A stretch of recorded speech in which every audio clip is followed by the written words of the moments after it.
on GB News. Be there.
More misery for rail passengers across the UK. Further strikes have been announced by the RMT in a row over jobs, pay and conditions.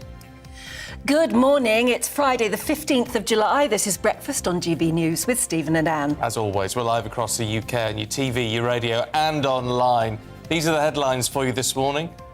Well, in an announcement, the Rail, Maritime and Transport Union have said workers will walk out on the 18th and 20th of August. This will be in addition to a 24-hour strike by union members on the 27th of July. Conservative MPs continue to fight for their prospective candidates, with round two seeing Suella Braverman knocked out. We'll tell you everything you need to know about the hotly contested race to be Prime Minister. And the former US President Donald Trump has paid tribute to his first wife, Ivana Trump, who has died at the age of 73 in New York. Mr. Trump said she was a wonderful, beautiful and amazing woman who led a great and inspirational life. Well, we've made it to Friday, and that, of course, means one thing for me. I'm out across the East Midlands talking to local people about the things that matter to them. Where are we today? Well, have a little bit of a look around. Do you recognise it? It's a historic market town. About 30,000 people live here, and we're 20 minutes from the Lincolnshire coastline. It is, of course, Boston. And that's Will Hollis. He'll be on your doorstep if you're in Boston this morning. He's taken his Mac off. Yeah. He usually wears a Mac, doesn't he? That shows how hot it is at the moment. Hot. If the Mac comes off, it's hot. It's very hot, yes, indeed. So we'll join Will just before 7 o'clock this morning.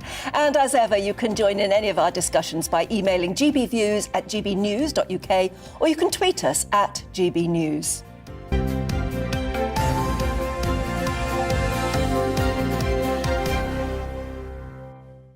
They're talking about it getting up to sort of 37, 38 this next week. This coming next week. Yes, the next few days. That is going to be very hot.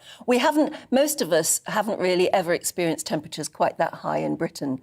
And it's arguable that we just don't have the infrastructure that copes very well with it. We haven't built our houses to stay cool in hot temperatures. It's the aircon thing, isn't it? We're all going to have to start having aircon fitted. Well, yes, except that there is a real argument against that, and maybe building differently. Well, because it's just contributing to climate change.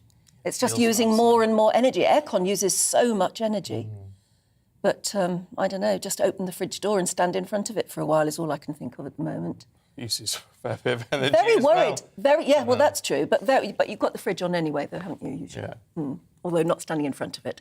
I'm very worried about my little doggy because she's fluffy and she's wearing a fur coat in What about giving her a shave? Oh. Can you do that with a dog like yours? I can hear someone laughing out there. Yeah. I wouldn't like shearing her like a sheep. Well, she is like a sheep, but fluffiness is her thing. I mean, I don't think that would look very good. Although it might cool her down a bit. Luckily, I've got a tiled kitchen floor, so she'll just go and lie on that. I suppose. But there's a story in today's newspapers from vets saying that you can actually put suntan. No, I don't mean suntan. I mean sunscreen. Sunscreen. Yeah, sunscreen on dogs. I'm not sure how you're meant to do it. I think it's just you put it on the tips of their nose. Yes, noses probably get a little bit burned. Ears, the insides of ears, the pink bit of ears. It'd be fun trying to put that on. Couldn't do that with a cat. Yeah, and my dog would just immediately go and wipe it all over the carpet and the chairs as well. So have you ever any experience of putting sunscreen on dogs? Because I'd love to hear your stories. How on earth do you do it? Meanwhile, if you're thinking of getting away for the nice weather, there's no point at the minute because it's going to be so hot here. But also, it's chaos at the airports. Gatwick's running out of water, apparently. So that's been... Yeah, and the queues are miles long. And at so many airports, for instance, this was Heathrow Airport. Just last night, a member of our team was flying back into London, and when they came off, you'd think it would be the carousels. Instead, all the luggage has just been, just shoved there, really. And if your suitcase is one in the middle, I don't know how you get to it. No, don't know. It's a tricky one, isn't it? I suppose, that's one tip, is have a brightly coloured suitcase. At least you stand a better chance of finding it. But that was just last night, so the airports are still in disarray. Lime green. Yours is lime green? Yeah. Lime green. Sounds awful, looks awful, but you can spot it. Yes, that's right. Yeah, maybe that's the way to do it. You've got to mark them very clearly. Plus, it's such an awful colour that it was in the sale. Ah, yes. Wise move. Half price. Wise move. Oh, there you go, you see. Now, talking of travel, last night, members of the Rail, Maritime and Transport Union, the RMT, have announced that they will walk out in 2 further strikes on the 18th and 20th of August. Yeah, they're actually in dispute over jobs, pay and conditions, but these new walkouts will be in addition to the 24-hour strike we know about already now, 27th of July, which will be the day before the Commonwealth Games open in Birmingham. It's going to affect so much.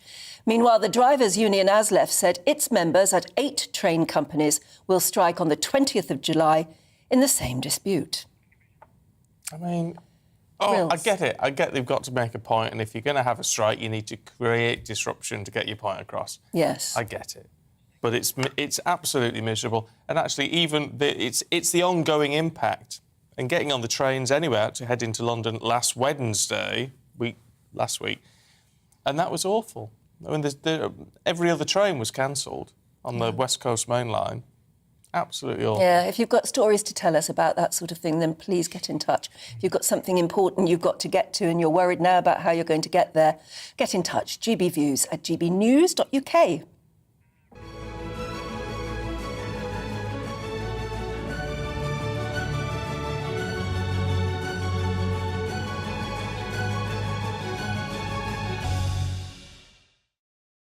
So, who is going to be the next PM? Well, newspaper reports this morning are showing how the various camps are coming out fighting. Yes, you could argue it's going to get quite dirty. It feels that way already.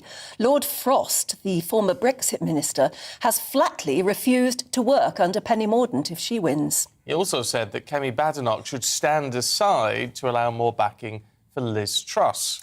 Meanwhile, Suella Braverman is the latest candidate to be knocked out of the race. She is also now backing Liz Truss to become Prime Minister. She's urged her followers to do the same.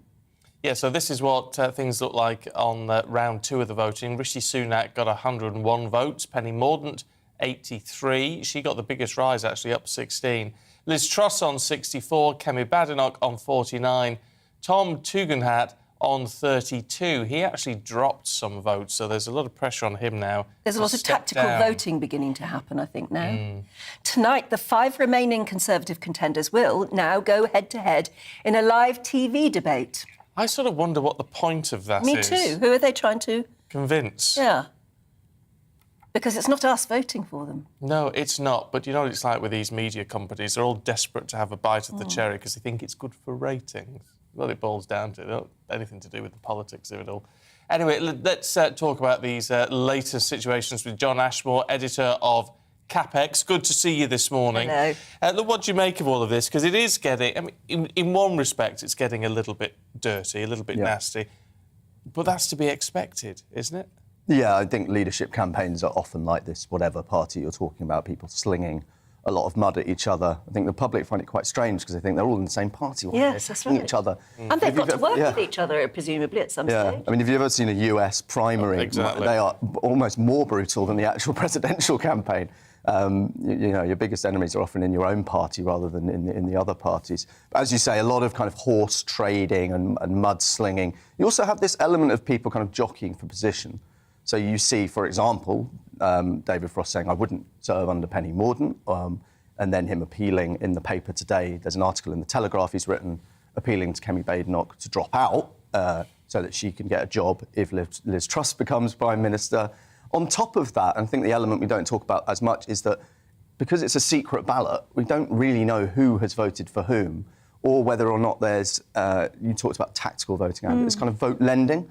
So some candidates will think, right, who would I rather be up against in the final two who go to the Tory members? Would I rather be up against Liz or Penny or Kemi?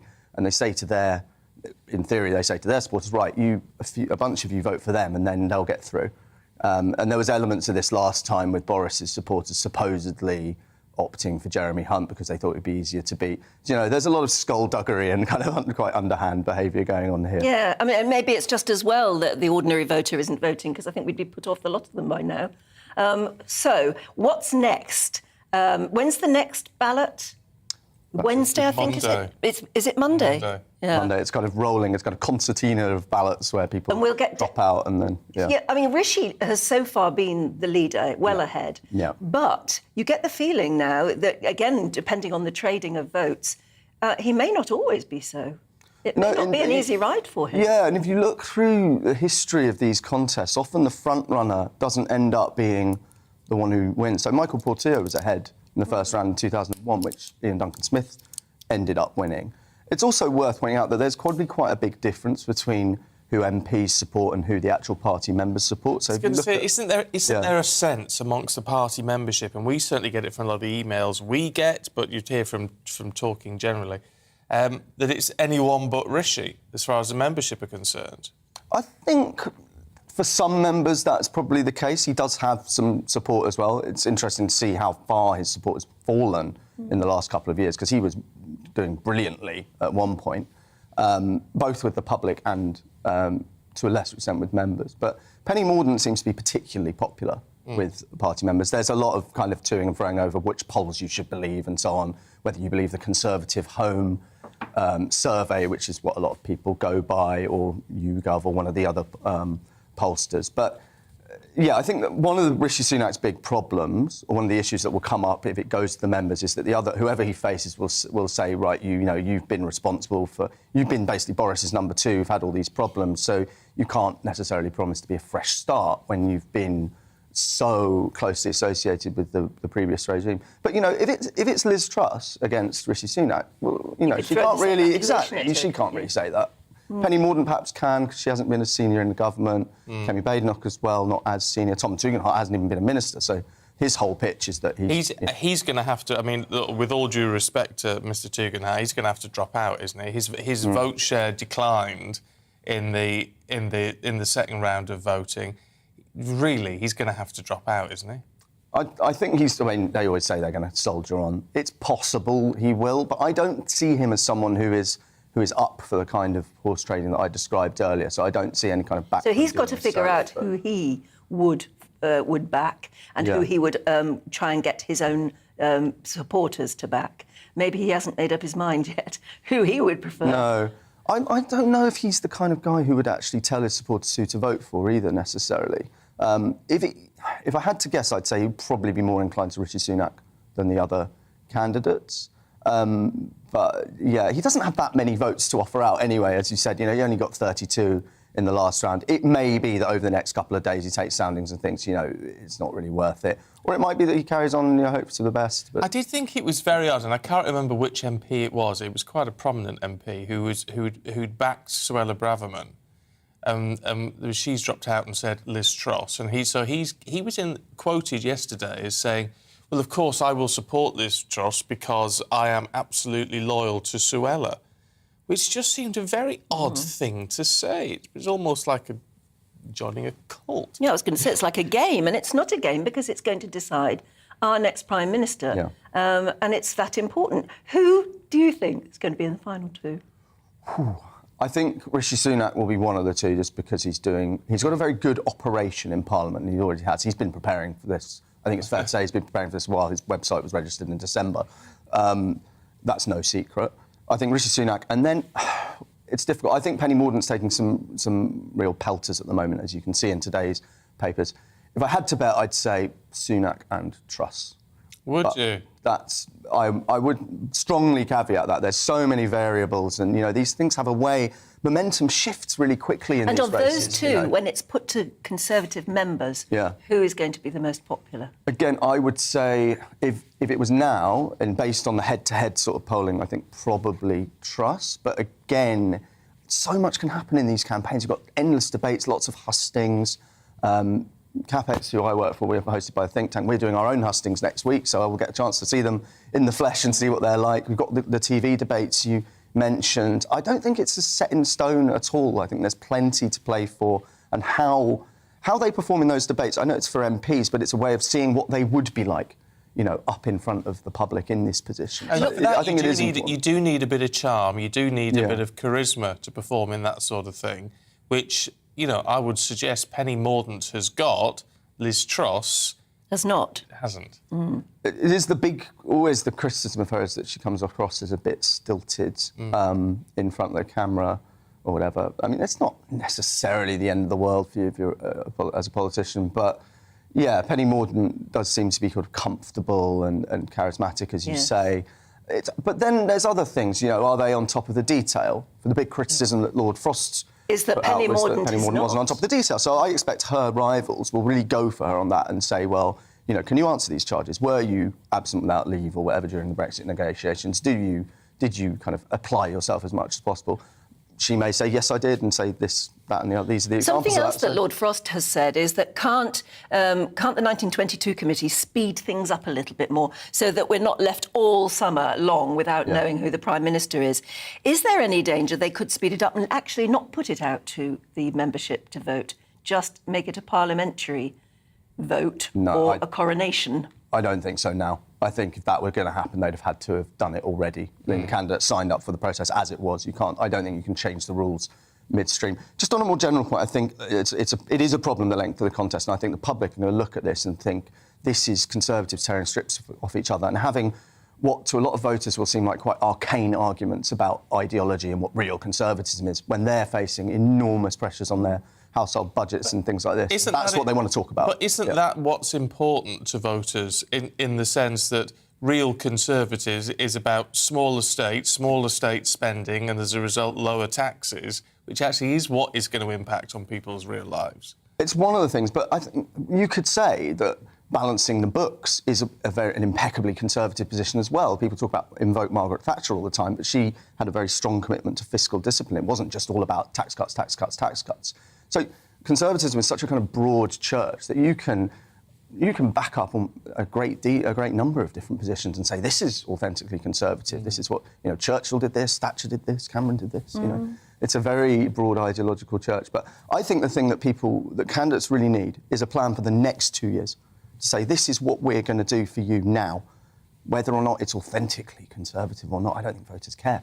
They want to know how their lives are going to be made easier ahead of, and things are only going to get harder with the energy prices going up later in the year. No, fair point, I think. John, good to talk to you. John Ashmore there great, from CapEx. Thank you very much indeed. What do you think? GBViews at gbnews.uk. Would love to have your thoughts on what's going on, what's happening with all of this, and if you're prepared to say who you would back if you had a vote, who you would like to see and why. The next Prime Minister. And why. Yeah, and why. People I've been talking to got a whole range of different opinions. So, yes, well, that's a problem in a way, isn't it? There's no obvious winner, or is there to you? Anyway, as Stephen says, get in touch. We'd love to know your views.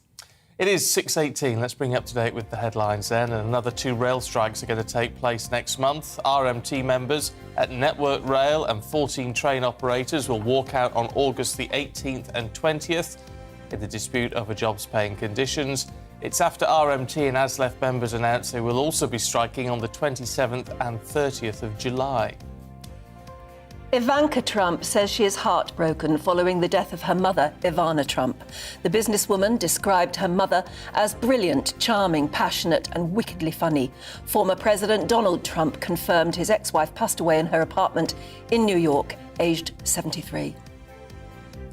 Amazon's creating more than 4,000 new jobs across the UK this year. Permanent jobs. The company says it's set to be one of the largest private sector employers in the country. The new roles include fulfilment centres set to open in Wakefield and Knowsley.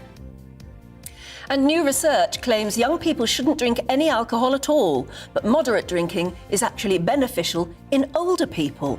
The study, published in The Lancet, says a drink or two among the over 40s can help ward off heart disease, stroke and diabetes. But any alcohol consumption in young people increases the risk of injury, suicide or murder. We're all being asked to get involved in a big butterfly count to help monitor the insects. Conservation experts say 2/5 of British butterflies face extinction, and counting them help act as an early warning system. Apparently, observing butterflies is good for our mental health.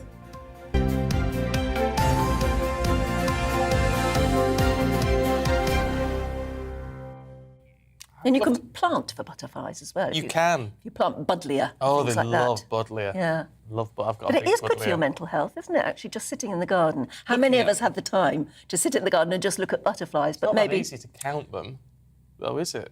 No, Because they flitter and flop. they do. And they all look the same. They do all look the same. There you go. I'll tell you what I had in the garden yesterday. A sparrowhawk.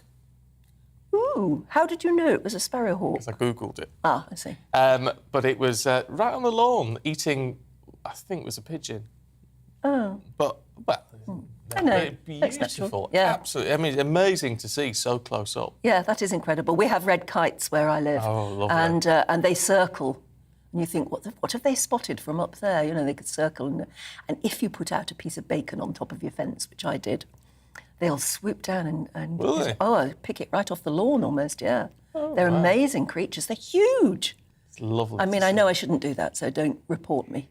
Why shouldn't you do it? Well, I don't know. It just feels as though that's wrong, isn't it? No. I think it's fine, that. When we had a barbecue once in the garden, there were a few bits of meat left out, and they swoop down. Oh, they're amazingly dramatic creatures. Love Fab. it. Yeah, Love stuff love like that. Now, dwindling numbers of taxi drivers in Suffolk are leaving some of the town's shoppers and residents stuck for a ride. Yeah, but taxi drivers say there's more to the story. They're complaining about the amount of support their industry has received since the start of the cost of living crisis. Our East of England reporter, Ed Crawford, has more. With prices at the pump spiralling, taxi drivers in Suffolk are struggling. Mark Goodchild has been a taxi driver for 24 years and he worries about the industry. Oh, the rise in fuel prices are crippling us. The local council set our fares and they're not letting us put the fares up. We haven't had a fare rise since 2019. It's just killing us. Drivers are having to work more and more hours. I used to work 50 hours a week. Now I'm working 60 to 80 hours a week just to have less money than I did 2 years ago. With fuel prices reaching record highs and oil companies making record profits, many feel they're being taken for a ride. The war in Ukraine, the weakness of the pound against the dollar, and corporations wanting to claw back profits after the pandemic are all pushing prices up. That burden affects those who rely on fuel to make their living. So much so, Paul Saunders, another local taxi driver, fears for the future of the industry. As far as the taxi industry is concerned, it is dwindling and it will dwindle. I don't know what the ultimate future is. I imagine we'll soldier on, but people will drop out. Many people in the 60 plus age group, they are saying, you know, when they come to renew their licence, they're not going to bother anymore. And there are no young people coming in. And that's really where the problem is. If somebody came to me now and said, oh, I want to start up as a taxi driver, I'd say, don't bother. Don't do it at the moment. Those fears are backed up by the Licensed Private Hire Car Association, who say taxi and private hire vehicle numbers have decreased dramatically and are unlikely to return in the future. With the continuing fuel price rises, more clean air zones, and further council-imposed restrictions, the road ahead for the taxi industry looks uncertain. Ed Crawford, GB News. It's one thing after another, isn't it? Isn't it What a just? catastrophe. So- Sorry, I didn't make that up. No. We have much more to come for you, don't go anywhere, including concerns in schools that mindfulness lessons. Mindfulness, yeah. It's a thing. It's a whole movement, really. Anyway, schools It's reckon meant it to be doesn't really work. good for you. Anyway, here's the weather. Hello, a very good morning to you. I'm Aidan McGivern from the Met Office. Early rain for some this morning. Showers then follow for northern England and Scotland, but warm sunny spells are expected elsewhere. And it will turn sunnier through the weekend with increasing temperatures, a substantial rise in those temperatures by Monday and Tuesday. High pressure is building in, but just ahead of that high as it advances from the west, an area of cloud and some outbreaks of rain for parts of Scotland and northern England first thing. The rain quickly clearing Northern Ireland, 1 or 2 showers here, but it takes some time for northern parts of England and Scotland. 1 or 2 showers for mid Wales, but otherwise plenty of sunny spells for southern England and increasingly Northern Ireland, western Scotland by the end of the afternoon. So a warmer day to come for Northern Ireland and still warm in the south, mid to high 20s in places, but on the cool side where we've got the cloud and those showers for Scotland and northern England, high 20s, or high teens I should say, at their highest. But through the evening, the showers quickly die away, and then tonight looks like a clear night for most. The one exception, northwest Scotland, where there will be some thicker cloud and outbreaks of rain returning. Despite the clear skies elsewhere, actually it's a warmer night, I think, particularly in the south, 14 to 16 Celsius by dawn tomorrow. Nevertheless, with that area of high pressure building across the country, tomorrow morning looks glorious across much of the UK, sunny skies away from the far north of Scotland where there will still be some cloud and outbreaks of rain, particularly during the morning. That pushes into the Northern Isles by the afternoon. And with the increased sunshine, it will be warmer. Low 20s widely, 22 for Belfast, 27 for Cardiff, 25 for London. Even higher temperatures are expected during Sunday and more especially Monday and Tuesday. Widespread sunny skies, but the kinds of temperatures we rarely, if ever, experience in the UK.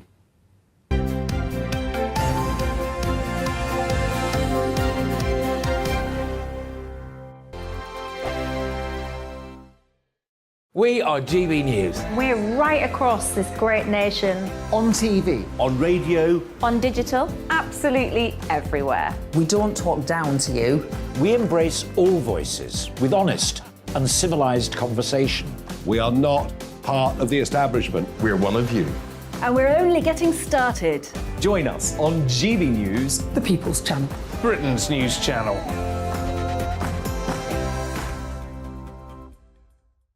Hi there, it's Stephen and Anne.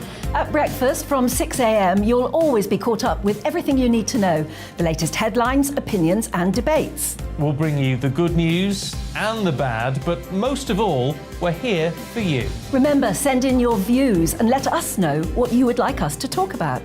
That's because we're your news channel.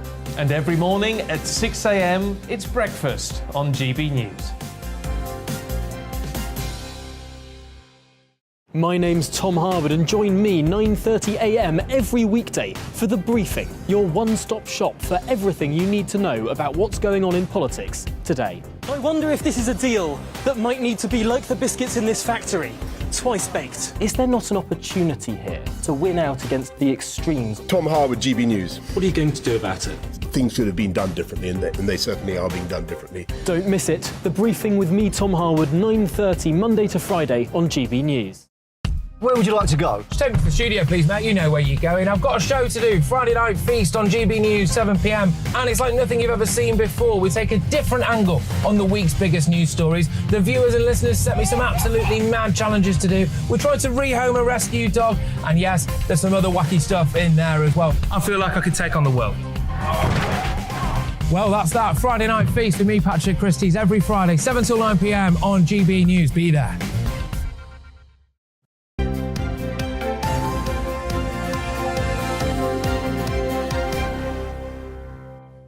Morning, this is Breakfast with Stephen and Anne at 6:28. Ginny says, good morning. I have to read this one out. No, I was going to read that one. Go on, then. Ginny, morning Ginny, says, good morning. I have to say how very smart Stephen looks this morning. Thank you very much. Blue and yellow. Yes, if you're on the it's a radio. good look. Yeah. I'll tell you what I've bought recently, and it sounds like an extravagance, but when you've got ties are the thing, because obviously it's the only thing where I can change my colour. Yeah, where you can show off a bit. And you get these little tie rack things, and they get such a mess. So I actually invested in an electric tie rack. Does it go round? It goes round like that. Wow. Wasn't it expensive? I got it on like eBay or something. But yeah, that is mind-blowing, because then when you're done, when you're finished, when you get home, the slot for the tie you've taken off is right there at the front. So you can just put it straight back on and it stays absolutely organised. I'd love a revolving wardrobe. Oh, wow. You know, where you obviously it would have to be almost Huge. the size of a room, but like you get at dry cleaners, you know. But you open the door and something just goes round. Yeah. Oh, wouldn't that be wonderful? Yeah, but an electric tie rack is worth the money. There you go. Ridiculous, isn't it? But there you go. Martin says, morning, do not clip your dog. We're talking about how dogs survive in this heat. People think clipping it is the right thing to do because it's hot, but actually it's the complete opposite. The coat keeps the heat away from the skin and allows air to blow under it. You see, I can understand that. Actually, Linda in Wales has got a tip for us as well about keeping dogs cool. She says, we have tiled floors, but it's a bit hard for my boy to lay on, so I bought him a cool mat. We used to have a white boxer and used the zinc sticks to rub on her pink bits because she loved laying in the sun. Oh. That's what the tip seems to be from these vets who are being quoted in... Oh, look, there's the dog there, lying on the cool mat. And look how she's splayed out on it as well. She's obviously did you try a cool mat? Yeah, Ellie won't go anywhere near it, not remotely interested. She doesn't like the paddling pool or anything like that, so... Mind you, I like your hearth. Oh, yes, and the rug. Hearth you've and got the rug. there. Lovely. But apparently where you should slap the lotion on dogs is, yes, a little bit on their nose and then maybe just inside the pink bits inside the ears. Right. And if they're one of those dogs that lays out, you know, as though they're sunbathing, then you might have to look at tummies as well. But I suppose you've just got to remember it because it is very hot and our dogs aren't used to it in Britain. Yeah, I mean, it's honestly... Although, isn't it funny, do you notice when you go somewhere very hot abroad, lots of people still have little fluffy dogs that seem to do all right in the heat? Yeah, but you see, they're probably used to it. Yeah. Probably used to it. It's like when I was in the Arctic and you've got the dogs who, they get too hot. If it gets above like -15, the dogs get too hot. What?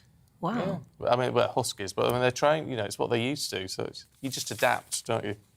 Well, let's hope that's a problem we don't have to face as -15. Now, get in touch, gbviews@gbnews.uk. Now, is this something your children may be more aware of than you are? A new study has suggested that mindfulness training in schools, which is becoming more and more popular, but the study says it's not improving students' mental health. Yeah, the research that found many pupils were bored by the course and failed to practice it when they got home. Oh, well, let's talk to mindfulness coach Luke Doherty, who's in the studio. Good to see you this morning. I mean, these sort of criticisms, if you like, of the mindfulness being done in schools, can you appreciate where it's coming from? Yeah, I sort of resonate with it on one level because my journey has been about how do you make mindfulness accessible. You know, when I was 15, if I'd been told to sit still and meditate, I think I'd probably jumped out the room. So it's how do you make it accessible? And what we've done is mix it with boxing and developed a boxing and mindfulness program. Now that seems, on the face of it, an odd juxtaposition, boxing and mindfulness. How does that work? Well, basically, we start with a meditation to kind of calm people down, and then we express energy through boxing. And when you do that kind of sort of crude physical exercise, you have an endorphin rush, you feel good, and then meditation makes more sense because you're connected to your body, you've got that nice feeling, and you can sort of learn to switch off. And I think young people are really responding to this because it's dynamic, it's got a different image around it as well, because mindfulness can seem a little bit weak or a little bit fluffy. So we're trying to create a dynamic image. Well, there's the question for you then, that I'm sure loads of people at home are wondering, what actually is mindfulness? Well, I work with a lot of people and they say, oh, I can't do mindfulness. But if any time you've got absorbed in something, like reading a book, in this conversation now, you're not thinking about other things, you're here, you're present, that is mindfulness is trying to help you get into that state. So it's a technique to help you develop that more kind of absorbed, enjoyable state of mind. And but is it a bit like meditation? Because whenever I've tried meditation, I sit there thinking of all the things I could be doing. Yeah, well, meditation is a way to really help you become more present and develop that state of mind. Mindfulness is a broader term which can involve we're being mindful now, so meditation is a direct... Are you practicing mindfulness if you're just pottering in the garden? Yeah, you can be. If you're aware of what you're doing, you're aware of how you feel. Again, it's that. I also work with athletes to get into this flow state, which is about when you're absorbed, you're kind of not thinking, you're performing at your best. That is, that's a mindful state. You're absorbed. You're not like, that sometimes when you go to bed, you're trying to switch off and your mind's going round. Yeah. We're trying to move away from that and live in a more kind of flow state. So athletes are using this as well. That's another reason why, working with athletes such as Marcus Smith, it helps young people get a different image around it. It's something that can help you perform better. It's more dynamic, it's sporty. So I think mindfulness needs a whole rebranding to make young people find it less boring in a way. But from what you seem to be saying, it's about being in the now, appreciating what you're doing just right now, not thinking past or future, just right now. Well, Harvard did a study fairly recently saying something like 46% of the time we're not present here now. We're thinking what we're having for lunch, an argument I've had with my partner, whatever. We're not here. So mindfulness is trying to say you can develop more of that, and it's nice when you're present, you're here, you're not thinking about worrying about things. It's an enjoyable state of mind that you can start to develop when you're in the now, when you're present.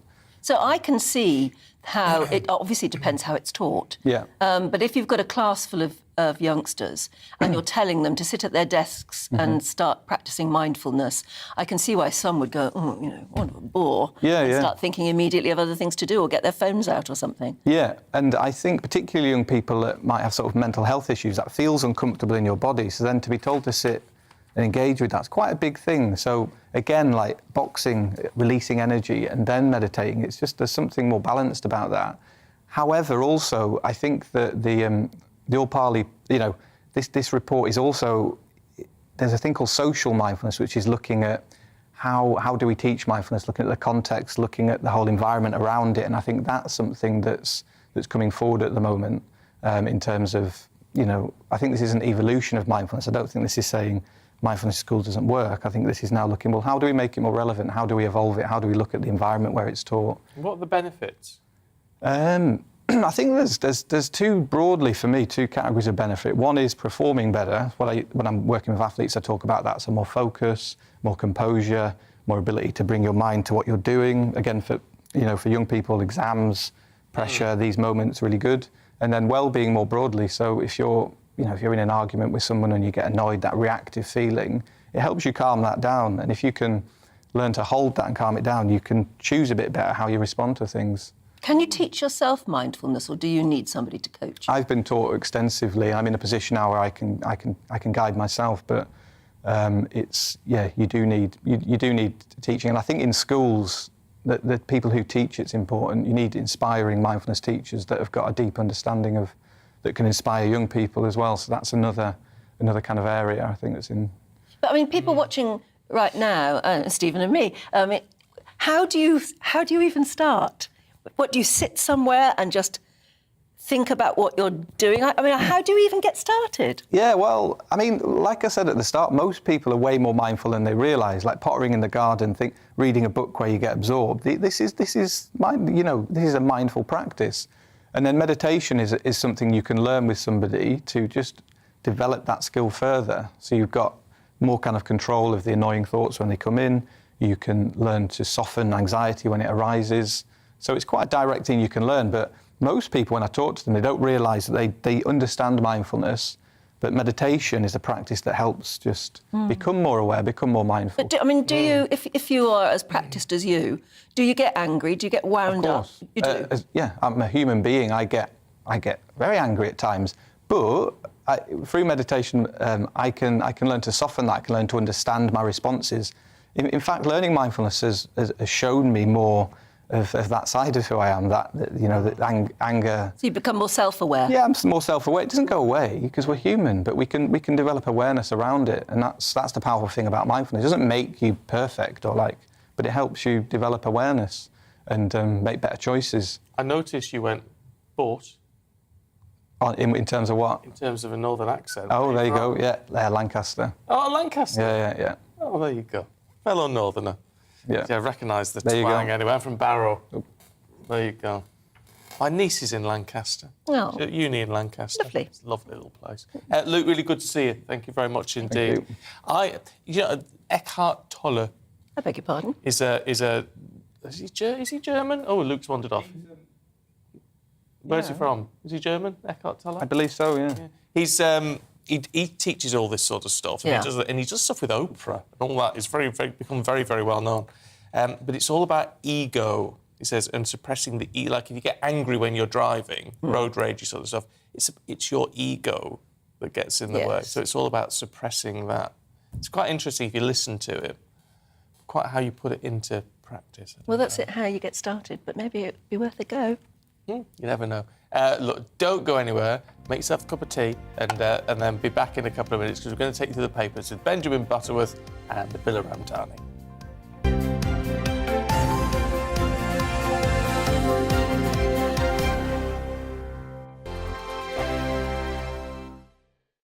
We are GB News. We're right across this great nation.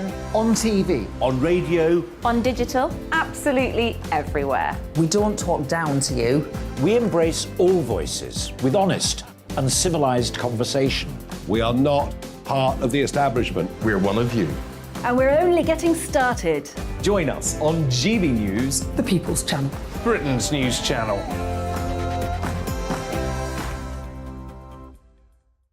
Hi there, it's Stephen and Anne. At breakfast from 6 a.m, you'll always be caught up with everything you need to know, the latest headlines, opinions and debates. We'll bring you the good news and the bad, but most of all, we're here for you. Remember, send in your views and let us know what you would like us to talk about. That's because we're your news channel. And every morning at 6 a.m, it's breakfast on GB News. My name's Tom Harwood and join me 9:30 a.m. every weekday for The Briefing, your one-stop shop for everything you need to know about what's going on in politics today. I wonder if this is a deal that might need to be like the biscuits in this factory, twice baked. Is there not an opportunity here to win out against the extremes? Tom Harwood, GB News. What are you going to do about it? Things should have been done differently, and they certainly are being done differently. Don't miss it. The Briefing with me, Tom Harwood, 9:30 Monday to Friday on GB News.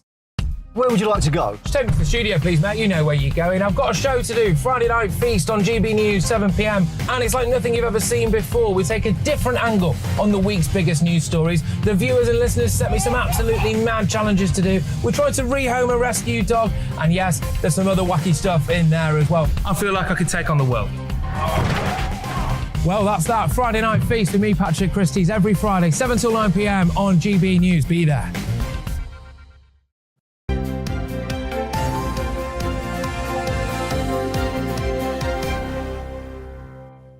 6:41 morning to you. This is Breakfast with Stephen and Anne.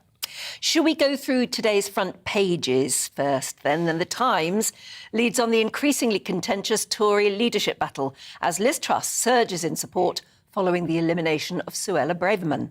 The Express has the Tory infighting. Braverman backs Truss and the Tory right mobilises to stop Mordaunt.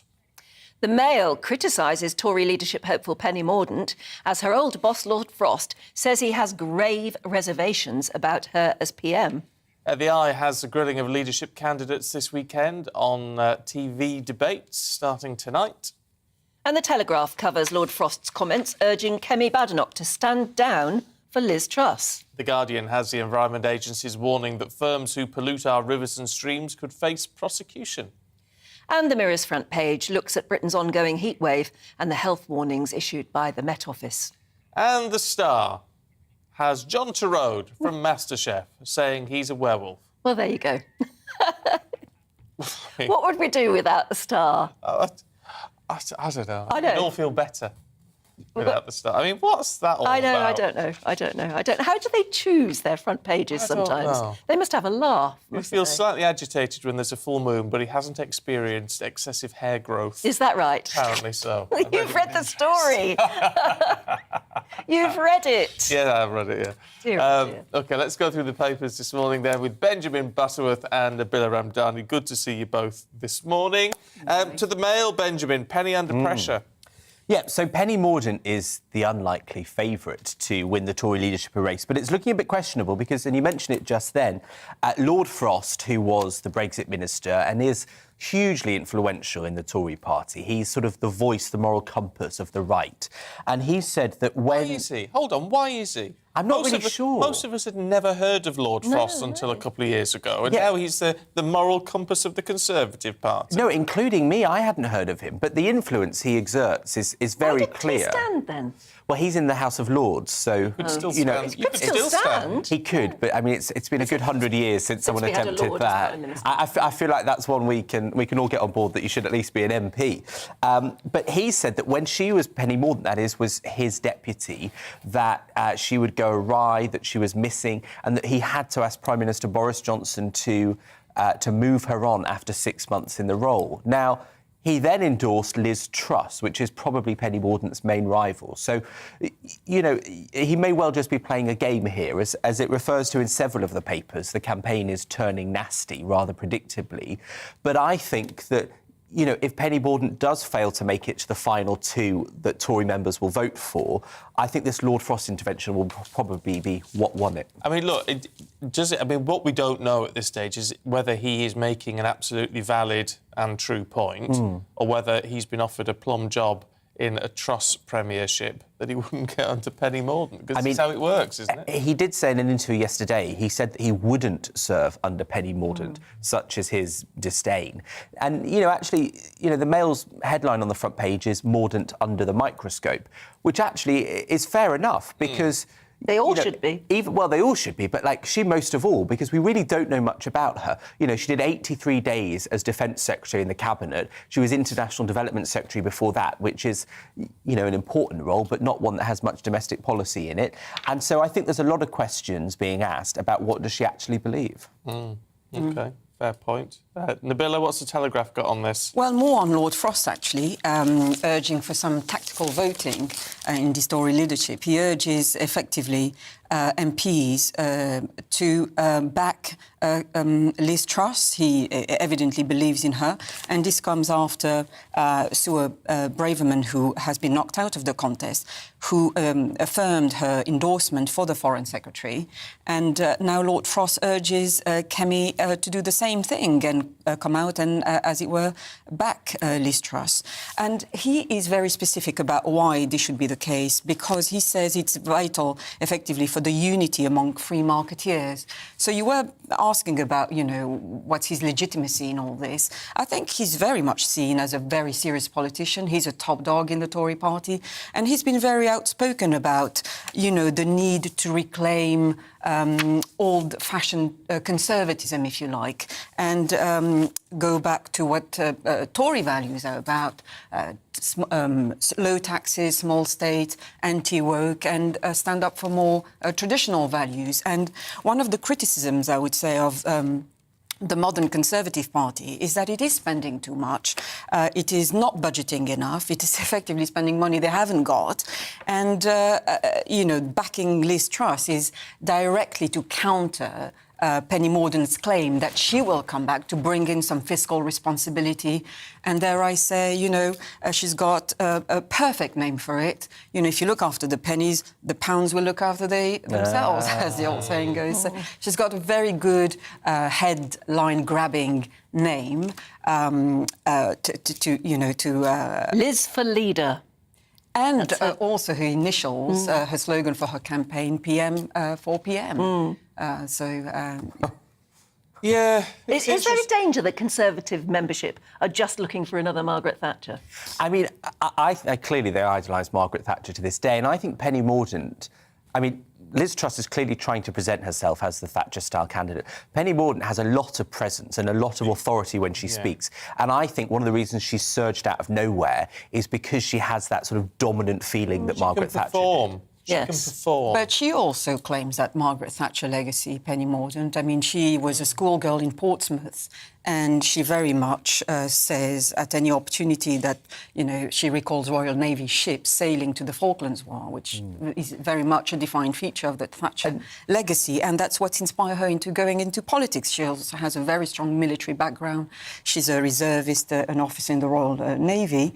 But other than that, we don't know much about her. No. She looks good, she sounds good. I mean, what Lord Frost said about her is seriously worrying if you're choosing a candidate, isn't it? So he really has stuck the knife in. And he's not the only one who says that she's very lightweight. We've heard expressions like Penelope Pitstop bending about to describe She doesn't her. grasp her brief properly, he said, and that half the time he didn't know where she was. But, when he said that, I just thought this is obviously some political game playing. I mean, it's extremely close on whether it will be Liz Truss or Penny Mordaunt against Rishi Sunak. And you look at the polling, chances are whichever one of them is against Rishi Sunak will win and be the Prime Minister. That's what it suggests from Tory members. The only thing I'd say is, as someone that, isn't thrilled by any Conservative Prime Minister, is objectively, I think Liz Truss is actually not a very good communicator. I think she's got something of an Ed Miliband about her. She's kind of dorky and awkward. She's not natural in front of the cameras. She can occasionally put on the sort of Thatcher-style, deep voice speech as she's did with her launch, but actually she's quite an awkward person. And I think Penny Mordaunt would be more likely to win them an election. Yes, well, you're quoted on the Penny Mordaunt website, aren't you? Indeed, which is why I should be careful what I said, because she even quoted it in her launch speech.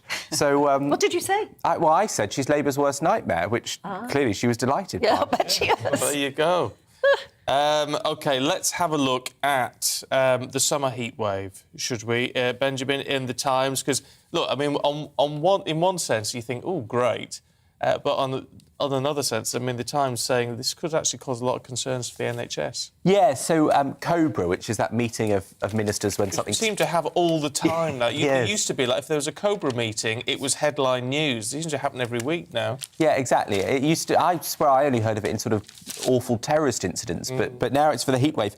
But actually, they're looking at temperatures of 40 degrees Celsius. Now, the highest temperature we've ever had in this country was 38.7 in July 2019. So, I mean, this is going to be dangerously hot for some people. And so there's a COBRA meeting about what they should do. There's worries about pressures on hospitals around the countries because of people getting ill from that. And, yeah, I think it's quite a serious concern. I know that lots of fetes and events have been cancelled. The Chiswick Market cheese event has been cancelled on Sunday. It? Oh, good. Livid. Grief. Good grief. What are the good people of Chiswick going to do if they can't have their cheese? Exactly, it'd be too hot, it'd be sweltering. Yes, oh, it would Chiswick drives me mad. Apologies if you live in... Oh, Chiswick's lovely. Well, it's sort of all right, but it's just full of media types. It's where they all live in Chiswick. Do you live in Chiswick? No, but I wish I did. I wish I had the money. Oh. Very nice. Actually, talking about the heat and the NHS in crisis, there's a rumour that even teachers might be sending children home from school. Yes, absolutely. If it's too hot? Yes, well, I think, usually when you have stories about good weather, it's usually good news. But we're here talking about extreme weather, and it affects every aspect of society and every member of society, but especially the most vulnerable. And here, this is a story about teachers who will close their schools earlier to keep children from playing outside because they fear it will be too hot. Just keep the kids in the classroom. Yeah, but our classrooms don't have air conditioning, do they? On the windows. Yeah, that's an option. Our children need to be in school, don't they, now? But if you send them home... It's just as hot at home. What difference does that make? Yeah. Well, the point at the lack of concentration, in any case, it's harder to focus on studying. And some schools are changing the timetable. They start earlier, they finish by midday. But it has to be said, those kind of temperatures do affect the most vulnerable, and that includes the youngest members of society. That was the case. They'd never have lessons in Spain, No. would they? That's There wouldn't be school in Spain because it's all permanently too hot. Nobody does any studying in the last 2 weeks of summer term, let's be honest. They just, when I was there, they'd wheel the TV in and stick you in front of some film. You're very right. Yeah. Honestly, we're turning into a nation of snowflakes. Yes, that's what we need, a few snowflakes. Well, it would be nice. OK, you two, thank you very much indeed. We'll see you a little bit later on, Nabila and Benjamin. Thank you. It's time now for On Your Doorstep. Let's head over to Will Hollis then, who's in Boston. Morning, Will.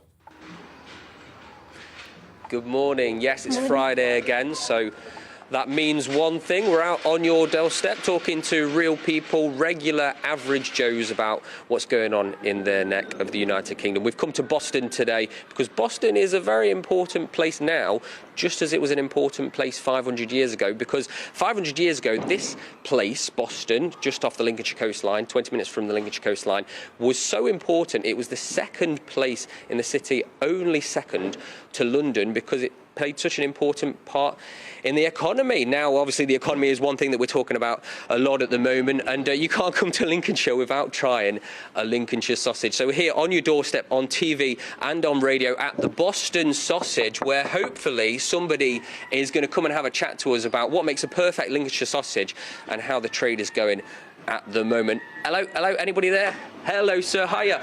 You're live on GB News on TV and on radio. We want to talk about Boston sausages and what's going on at the news at the moment. Can we come in and have a bit of a chat to you? Yeah, of course you can. Yeah, fantastic, lovely. It's Dan, right, from the Boston Sausage? Yeah, Dan Mountain. Dan, we're talking about local issues as well as national ones. Obviously, the big thing for you as a butcher is probably the price of your meat and the cost of living. How is business at the moment? Pretty good. Yeah, people are still eating and they eat quality, so yeah, we're busy. How is business good in Boston, maybe a place where it's a little bit deprived, maybe the money isn't here in the same way that it was 500 years ago when it was a big historic market town? How are you able to still sell so much meat? Quality always sells. We've always prided ourselves on sourcing the best local ingredients and producing quality products, and we've got a great following and loyal customers, so at the moment we're doing well. There seems to be a lot of butchers. I've walked up and down these streets and there seems to be a butcher on every corner, which doesn't seem to be the same thing in most UK towns. No, to be honest with you, Boston's blessed with really good butchers. We've got us here. We've got two over the marketplace. The supermarket sales in Boston aren't very good, and people like good meat, and the butchers here are well supported. How are people feeling at the moment? Because one of the big things that will be affecting your trade is the fact that we're going to be having a new Prime Minister in about 2 months' time. So that means a new policy on economics, a new way forward out of, hopefully, this cost of living crisis. To be honest, I don't think that's going to affect meat sales in Boston. I know that people get reminded every day of the cost of living, filling up the cars and stuff. It's just one thing after another, but maybe people might swap their fillet steak for a pound of sausage. You can still get 6 sausages for just under £4 and feed 2 people, whereas people might swap their luxuries for more staple items. I'm really glad that you mentioned a sausage, because we've come here hopefully trying to get a Lincolnshire sausage. I hear that this is the best place to get one. It is still very early in the morning. I had my breakfast not too long ago, but I'm sure Dan could sort us out with a Lincolnshire sausage before we see you again in an hour, Anne and Stephen.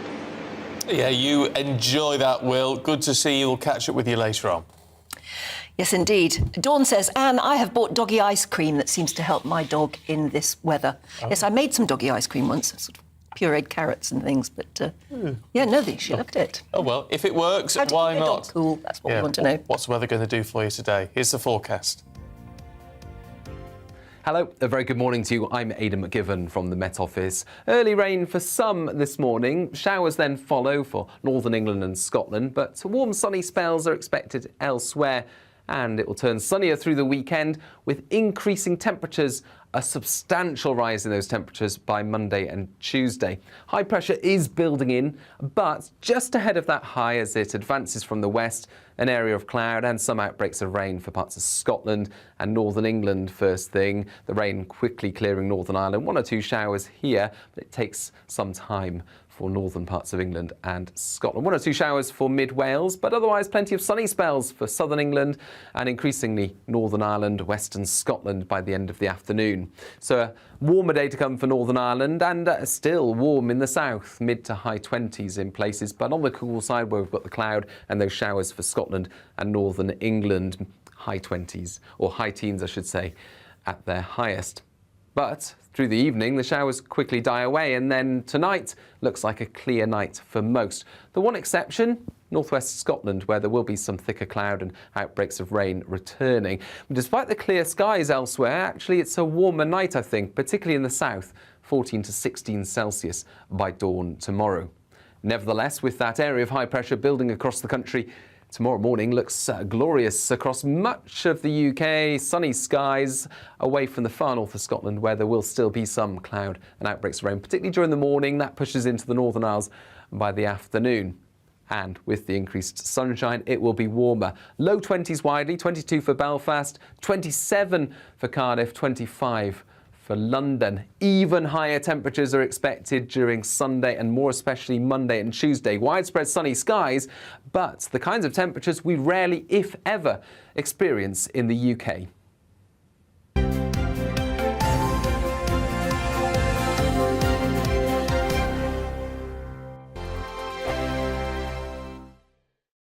We are GB News. We're right across this great nation. On TV. On radio. On digital. Absolutely everywhere. We don't talk down to you. We embrace all voices with honest and civilised conversation. We are not part of the establishment. We're one of you. And we're only getting started. Join us on GB News, The People's Channel. Britain's news channel.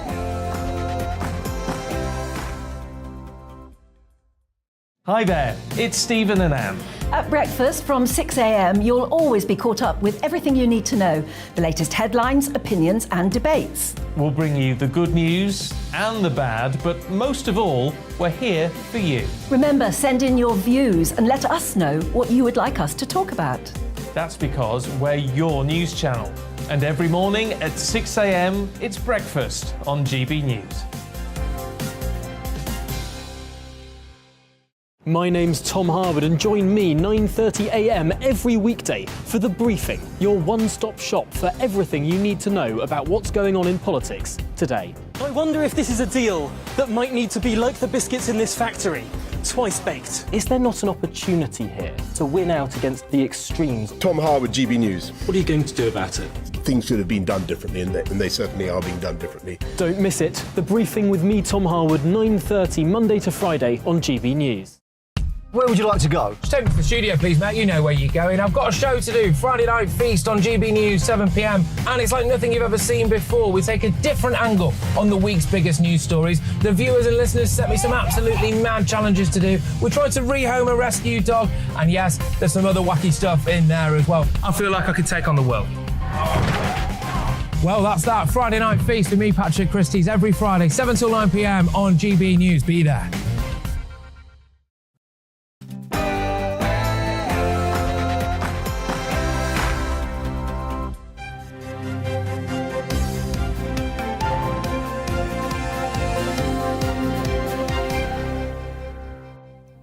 More misery for rail passengers across the UK. Further strikes announced by the RMT in that row over jobs, pay and conditions. Good morning. It's 7 o'clock on Friday, the 15th of July. This is Breakfast on GB News with Stephen and Anne. Live across the whole of the UK, of course, on your TV, your radio and online, which means when you're heading out and about this morning, you can take us with you. These are the headlines. In an announcement, the Rail, Maritime and Transport Union said workers will walk out on the 18th and 20th of August. This will be in addition to a 24-hour strike by union members on the 27th of July.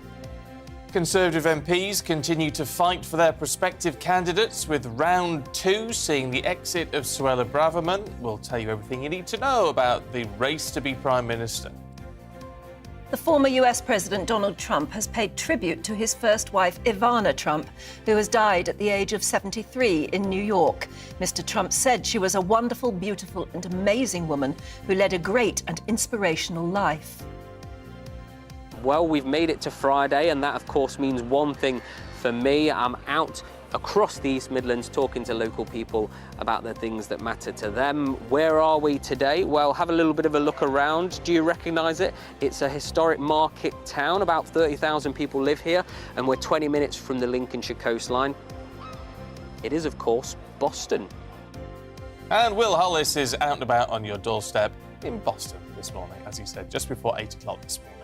And as ever, you can join in any of our discussions this morning by emailing gbviews@gbnews.uk, or you can tweet us at gbnews.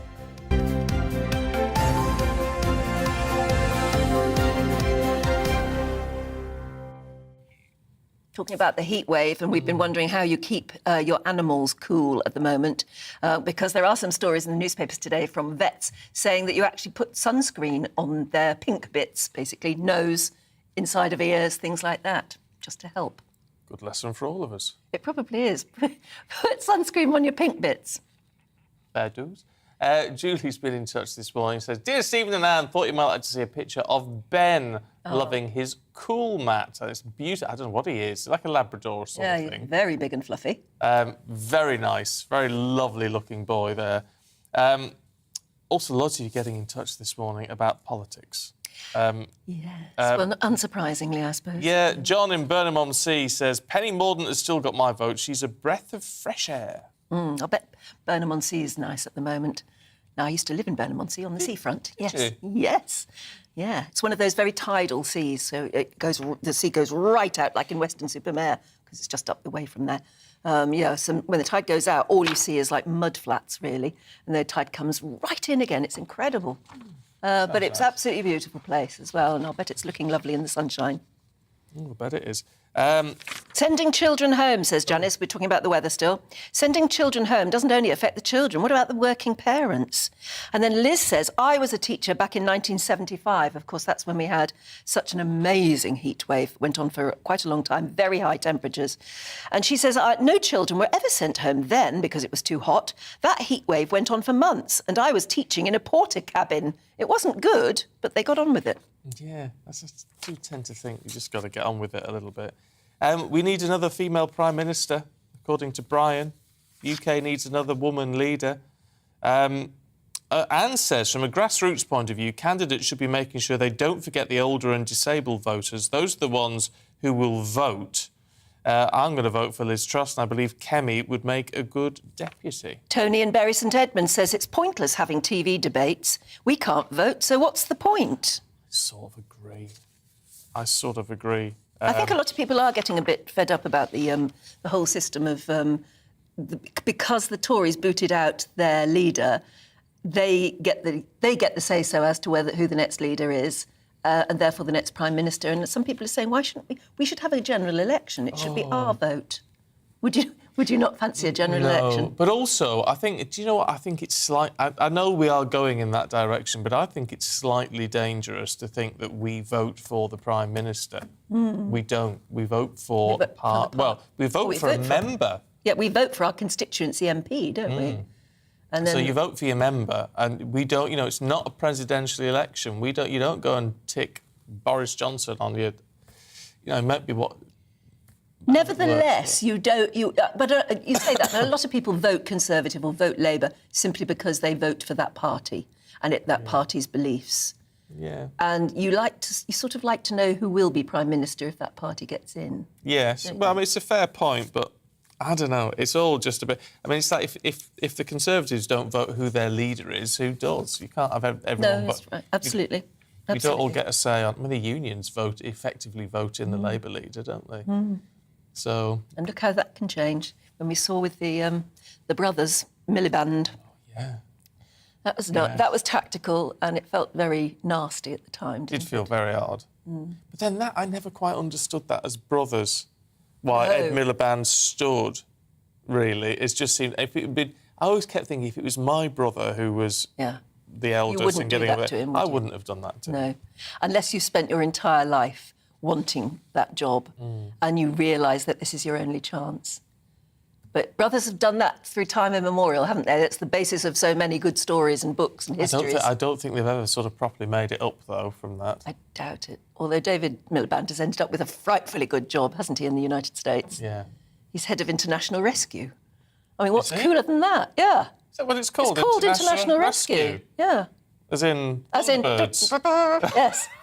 Yes, it is. Does he wear one of those little caps? Well, no, I don't think he does. No, and he doesn't live on Tracy Island where it opens up and rockets come out. He's missed out. Not that, but it's still a cool title. He could sue him for job description, couldn't he?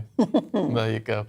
Anyway, look, get in touch. gbviews@gbnews.uk. We'd love to hear from you this morning. Now, members of the Rail, Maritime and Transport Union will walk out in 2 further strikes on the 18th and 20th of August. The union's in dispute over jobs, pay and conditions. That's a term we all become very familiar with, isn't it? The new walkouts in addition to a 24-hour strike on the 27th of July, the day before the Commonwealth Games open in Birmingham. Meanwhile, ASLEF, that's the drivers' union, said its members at 8 companies will strike on the 20th of July in the same dispute. It's the 30th of July. Actually, I think it's the 30th of July. I think it's the 30th of July. Yeah. But we'll double-check on that for you. However, whatever it is, if you're planning on getting anywhere, travelling anywhere over the summer, I think you are going to face disruption, and we're going to have to do a lot of planning around our plans, I suppose, around our travel plans.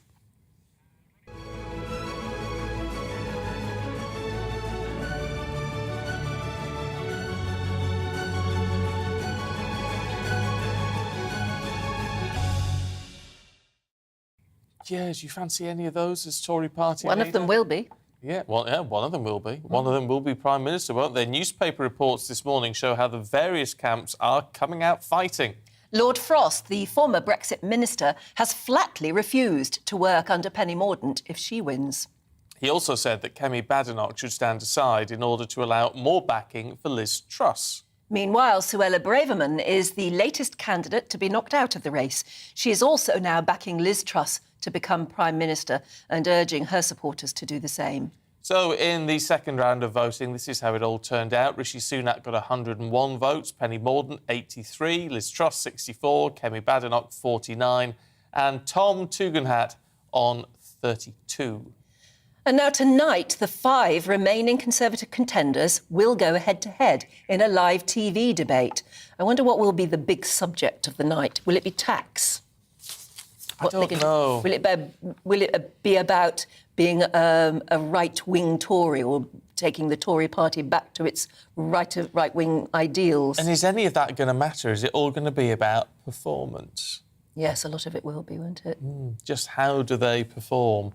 And their plan for the next 2 years, because one of them will be Prime Minister and one of them will also lead the party into the next general election. So they've got to appeal to the Tory membership to win, and then they've got to appeal to be seen to appeal to the most ordinary general election voters in 2 years' time. But also when it comes to then who gets knocked out and who they decide to back, a bit like Suella Braverman has now done backing Liz Truss, there is that sort of argument as to, well, why are they then backing this other candidate? Is it because they believe they've got the right principles, the right things, the right tools for the job, or is it because such a candidate has said, well, if you back me, I'll make you Foreign Secretary? Or because that's how it works. I'm not saying that is the case with Suella Braverman, but that's how it works. And that's how these people then end up sort of climbing up the ministerial ladder. And on that subject, Carl, one of our viewers, hi there, Carl, says, Lord Frost's unkind comments about Penny Mordaunt yesterday were appalling. Do you really try to undermine colleagues in this way? He has damaged his own credibility far more, in my opinion. Graham says, I can't believe that the sleazy Tories are engaging in navel-gazing.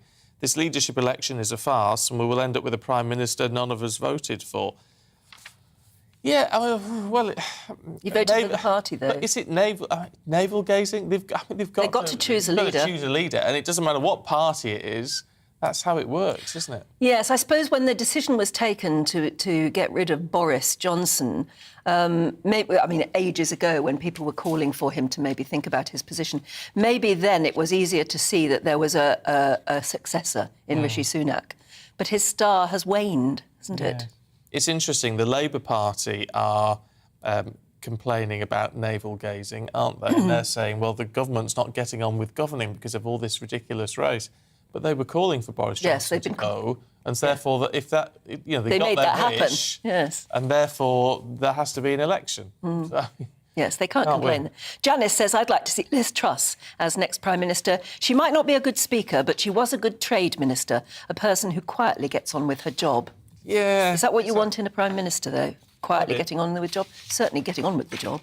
Yeah. Les in Swindon, did we do that one earlier? It says, Penny is my choice, but I can see her getting stitched up in favour of Liz Truss. Yes. Tony in Bury St Edmunds, pointless debate. Why can't we can't vote, so what's the point? I am very sceptical of TV debates. Yes, I am too. Have you done any? No. No, but I worked for a company that was specialises in them. Specialises in them, and was very anxious to get them all. And actually, it's nothing about. What I care about is what you think. That sounds a bit crass, doesn't it? But it is. It's about what we think, what viewers think, what voters think, and it's about getting information out to give to the voters so the voters can make up their mind. And all I've found from general election, prime ministerial debates and all that sort of thing, was that it was all about TV companies. Yes, it's all about the media slick. covering itself in headlines and quick, what do you call it, word grabs. No, sound bites. Sound bites. Word grab or sound bite, yeah. Word grab, I like But that's what it does seem to be about, because all of the headlines tomorrow will be about tonight's debate. Yeah. So what? What difference is it going to make? Do you remember the I agree with Nick debate, Yeah. which was farcical, really? Yeah, it was. Oh, well. What do you think of them? Yeah, I'm not in favour. I'm not in favour, which was something I couldn't say. When you were there? Previous employer. No, quite right. There you go. Shall we bring you up to date with the headlines this morning? Well, it's sad news, really, I suppose, because we're all looking forward to another 2 rail strikes taking place next month. RMT members at Network Rail and 14 train operators say they'll walk out on August the 18th and 20th in a dispute over jobs, pay and conditions. That's after the RMT and ASLEF members announced they will be striking on the 27th and 30th of July as well. Ivanka Trump says she's heartbroken following the death of her mother, Ivana. The businesswoman described her mother as brilliant, charming, passionate and wickedly funny. Former President Donald Trump confirmed his ex-wife passed away in her apartment at the age of 73. Hospitals say they're under pressure and are facing a surge in demand from heat-related admissions. It's after the Met Office issued an amber extreme heat warning across England and Wales from Sunday through to Tuesday. Train services like Avanti West Coast may also be disrupted.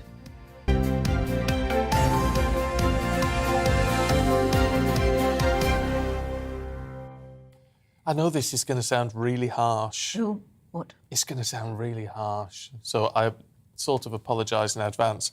But that's the thing. I mean, I don't know a lot about Ivanka Trump. She was a cat. I know she was. I've seen her on chat shows and things. No, Ivana.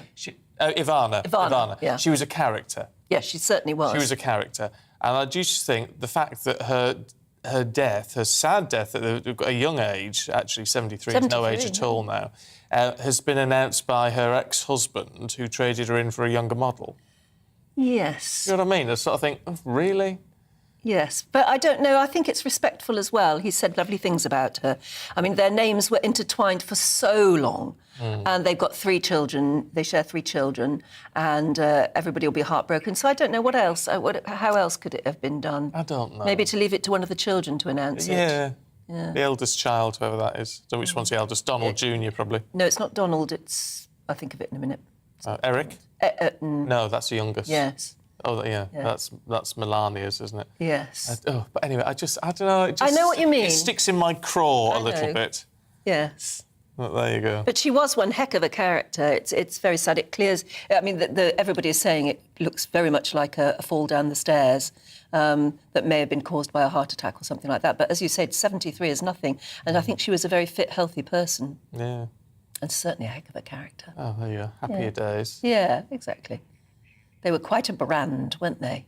She, in that other shot, she looked a bit like Dolly Parton. Yeah, well, it's the look. It's the look. It's a bit of a Dolly look. Yeah. There we are. That's his statement. No, you're right. It was Donald Jr. Donald Jr., Ivanka and Eric. They're the 3 children they share. Right. OK. Now, dwindling numbers of taxi drivers in Suffolk are leaving some of the town's shoppers and residents just a little bit stuck for a ride. No, but taxi drivers say there's more to the story. They're complaining about the amount of support their industry has received since the start of the cost of living crisis. Our East of England reporter Ed Crawford has more. With prices at the pump spiralling, taxi drivers in Suffolk are struggling. Mark Goodchild has been a taxi driver for 24 years and he worries about the industry. Oh, the rise in fuel prices are crippling us. The local council set our fares and they're not letting us put the fares up. We haven't had a fare rise since 2019. It's just killing us. drivers are having to work more and more hours. I used to work 50 hours a week. Now I'm working 60 to 80 hours a week just to have less money than I did 2 years ago. With fuel prices reaching record highs and oil companies making record profits, many feel they're being taken for a ride. The war in Ukraine, the weakness of the pound against the dollar, and corporations wanting to claw back profits after the pandemic are all pushing prices up. That burden affects those who rely on fuel to make their living, so much so, Paul Saunders, another local taxi driver, fears for the future of the industry. As far as the taxi industry is concerned, it is dwindling and it will dwindle. I don't know what the ultimate future is. I imagine we'll soldier on, but people will drop out. Many people in the 60 plus age group, they are saying, you know, when they come to renew their licence, they're not going to bother anymore. And there are no young people coming in. And that's really where the problem is.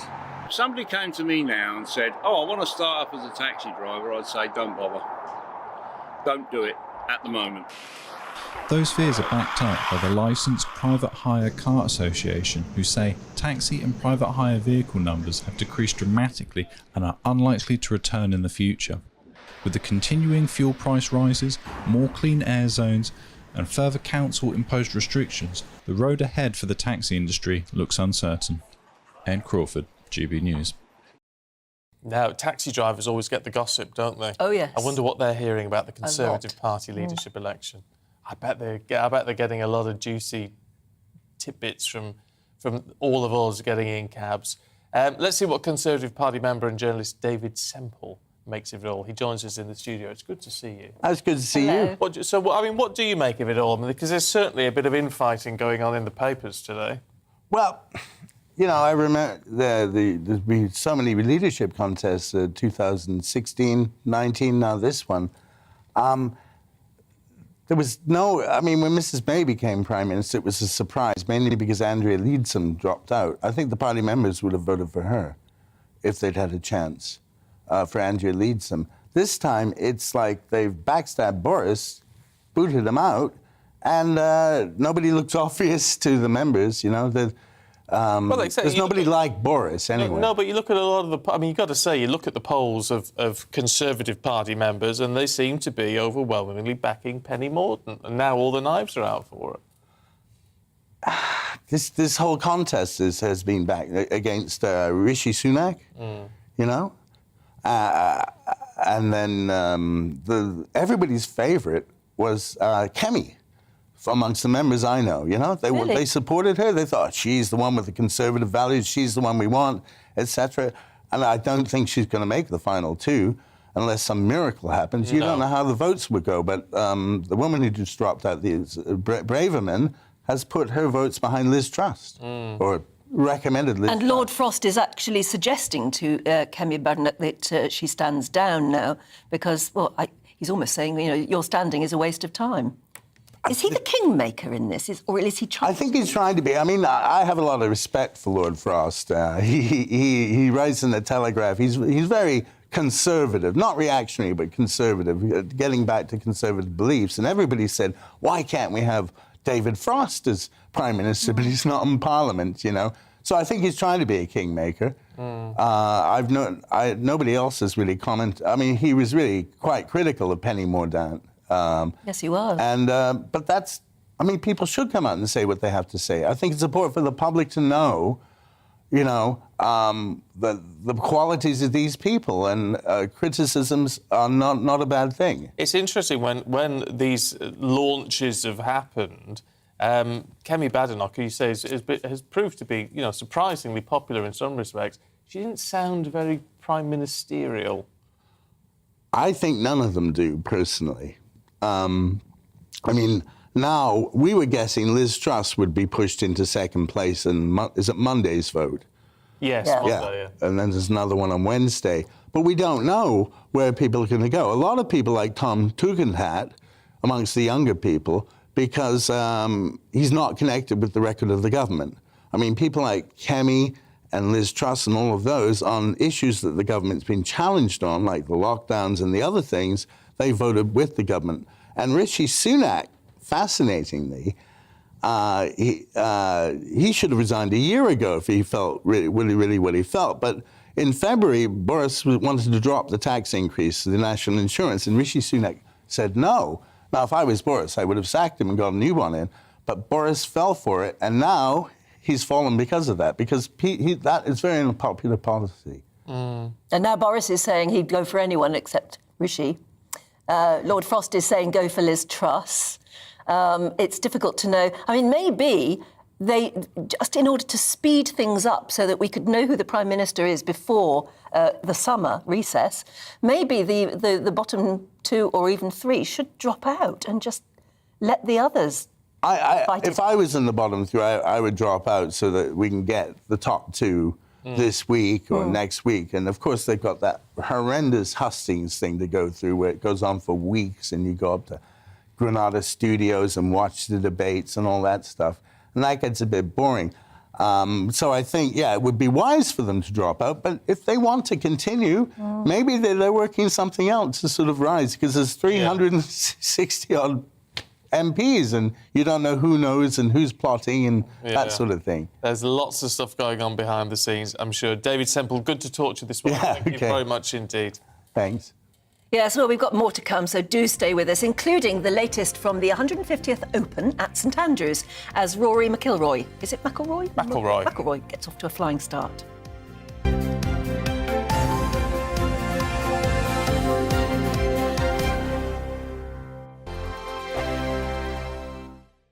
We are GB News. We're right across this great nation. On TV. On radio. On digital. Absolutely everywhere. We don't talk down to you. We embrace all voices with honest and civilised conversation. We are not part of the establishment. We're one of you. And we're only getting started. Join us on GB News, The People's Channel. Britain's news channel.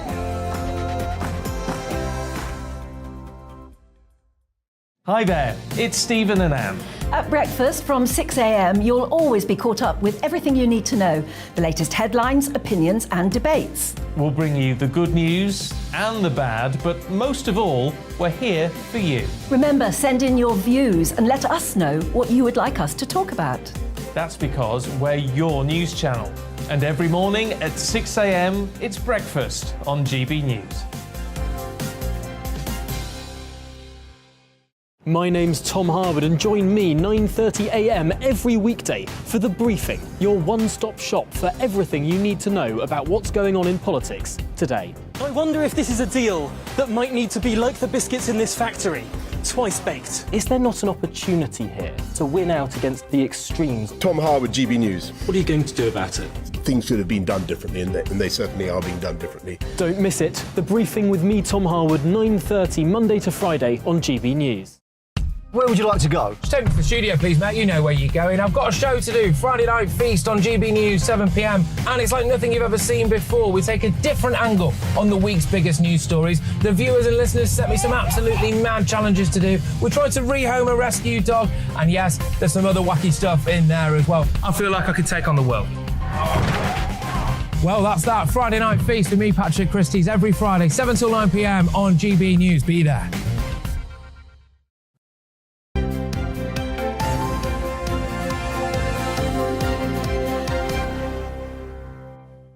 7:26. This is Breakfast with Stephen, Anne and Paul Coit. Morning, Paul. Good morning. How are you? Yeah, very well. It's all about the golf, isn't it? It's all about the golf. It's all about the British Open. Well, you know what? I actually made a horrendous mistake just by saying that. Did you? Because it's the Open. And you do not refer to it as the British Open. You have the US Open, but the Open is the Open. You do not, although it is British, it's the Open, not the British Open. It's 150th Open. Correct. But hasn't it been going for 162 years? That, I don't remember Maybe quite far back as that. The Open then. No, it was, and there was 8 players in it. Wow. Apparently there's 8 players in it, but it was 162 years ago that it started, but clearly they've not had 162. Oh, maybe, no, they have had some consecutive years off. But the reason for the Open is because it's open to everybody. Anybody can enter. You or I could enter. We wouldn't. Really? Yeah, if we want to. Got to start with qualifying. So it would take a long way to get there, but it is open. War. Yeah, with the war or something. With the war or something. So it's not the 150th anniversary, it's the 150th. Yes. Open. So it's at St Andrews, the home of golf. Where else could it possibly be? No idea. Can you imagine? That would be great. We're going to have it at the pitch and putt at Milton Keynes this year. So it's some interesting things that have gone on there at the 150th Open. The backlog. See, if you go out and play golf maybe on a Sunday and you have to wait in front of you and you've got golfers in front of you thinking, right, I've got to wait for them to play their shot. It's been awful at the Open this year because as years go on, people seem to be hitting the ball further and further. You've got players that are hitting the ball 350 yards now, and the holes aren't as long as some other courses. And also, back in the old days, wicker clubs and the power. I mean, you've got players that would play 20 years ago or even longer that would be hitting the ball now as a 60-year-old further than they would as a 20-year-old because of the difference in the clubs. So what are you getting queues like at Heathrow Airport or something? Yeah, they are, because rounds have been taking 6.5 hours. Oh, so, and this is in the Open. So you've got a player will make his shot, and then he'll go on to make his second one, but he'll have to wait 20 minutes. So obviously in any sport, momentum is really important. So if you're playing well, you want to get on to the next, then you have to wait. And so this has been going on. A lot. Well, clearly you have to wait and have your photograph taken with somebody. This happened on Monday, though. This was Monday. So there's Tiger Woods, who's had an awful round.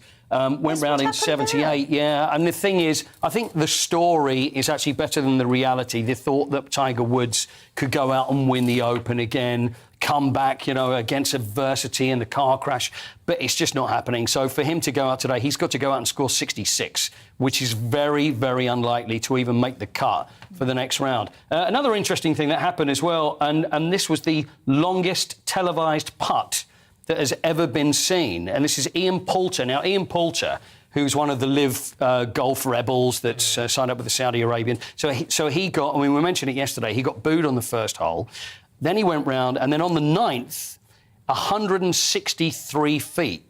It was the longest televised putt, and it was a record that was previously held by Terry Wogan. Really? What? 100 feet, yeah, it was back in 81. Terry Wogan, I think it was one of these pro celebrity golf things with Peter Alice, and he held a 100-foot putt, and that record stood around the world for years as the longest televised putt, which was then overtaken by the swimmer Michael Phelps. I mean, get this, that went up to about 145 feet, and now it's a professional golfer that holds the record because it wasn't before. Oh. God. That is amazing. I should be talking about the Open, but I'm talking about Terry Wogan and his long putt. But bless him. But anyway, Cameron Young, American, he holds the lead at the moment, 64. But it's Rory McIlroy. Now, Rory McIlroy, we all know Rory's a superstar, but it hasn't gone well for him for the past 7 or 8 years because he was winning majors, won the British Open. Done it again, won the Open, but the Milton Keynes Open, as it soon will be. But he hasn't had a win in a long time. He's changed his swing. It just hasn't been working for him. But then in the past 6 months, there he is looking magnificent in yellow there, and he's had a terrific round. So going round in 66. More recently, he's had slow starts and better finishes, and the fact that he had a good start, it really does bode well. But it is still very early days, because the way the course is playing, it's really hot down here in the south, but up in Scotland and on the east coast there, it's raining, it's cold, it's windy. So you're playing against the conditions as well. And also, they were playing up till about 10:15 last night because the rounds were taking so long. Yeah, Barbara, one of our viewers, has got in touch, said, please keep your fingers crossed that some of your heat wave heads north. I'm in Ayrshire and the rain is pouring down at the moment. Yeah. We are not all basking in sunshine. And Trevor says, where is this heat wave? It certainly isn't in County Durham, just rain here. I know. I feel bad. I often do that, you see, when with radio and other broadcasts, I mention, it's so hot, and then you start getting calls saying, it's all very well for you, isn't it, Mr. Warm Weather? But I think it'll make it much more interesting at St Andrews. To have it really hot and sunny at St Andrews in the Open, it just wouldn't be right. They've got to play against the elements. They've got to play against the elements. It would burn up all that lovely green grass and turn it yellow. Exactly. It is looking a little bit yellow, but there's an amateur by the name of Barclay Brown, and he's 21 years old. He's someone that had to... See, went the route that you and I will do next year, Stephen. Yeah. He qualified. He's an amateur, and he's just had this amazing round, gone round in 4 under. So there's always different stories. And there's Robert Dinwoody is another player who's been around... He's nearly 40, so he's been around for a long time. He's only qualified for the Open twice in the past. I think 2017 was the last time. And he's just torn it up. He's gone out there as well. And he's 5 under. So he's 2 shots off the lead. It's just that often they don't last. I was going to say my astonishing ignorance here, but has it ever been won by a complete outsider? Just somebody who got in? Off the top of my head, I'm trying to think of it, and I can't think of anybody right from that's come in from nowhere. Often you get leaders and they'll appear and you think, who is this guy? And then it's almost like the pressure then will seem to get to them, especially when you get to the last round of an Open. And we've seen great players buckle in the past. I mean, back in 99, there was a French player called Jean van der Velde. And he played, I think it was at Muirfield, it wasn't at St Andrews, that one. And he was way in front and he got down to the last hole and all he needed was to par. So anyway, he should have just kept it very simple. But he's thinking, this is great, I'm going to do it. It's going to go with the showbiz, I'm going to hit the ball. Anyway, hits the ball there and it goes like in the little river. So instead of just getting it out, dropping it, he thinks, I'm going to take off my shoes and socks and I will play it out. And his brain had gone and everybody's looking at this poor guy thinking, what are you doing? You're throwing away the Open. And this is how that pressure does affect players. So this is why you tend to get the big, more experienced players who just think... They know how to keep their cool. Absolutely. If you are an amateur like what we is... Yes. Do you have to buy your own sticks? Or can you are you just looking forward to next year and thinking, can I... Fancy it, don't you? I don't know, but I don't own any golf sticks. Listen, I'm thinking with your profile, Stephen, there'll be people like Wilson and Spalding and all these other great golf club makers that will probably run to you. Golf clubs. Golf clubs, yeah, that's it. Yeah. Yeah. The club is where you play and what you play with. All right. But you know what? We've got a year, so you never know. Rags to riches story, a Cinderella story, as they call it, it would be you. If Terry Wogan can do it, you can. 100%.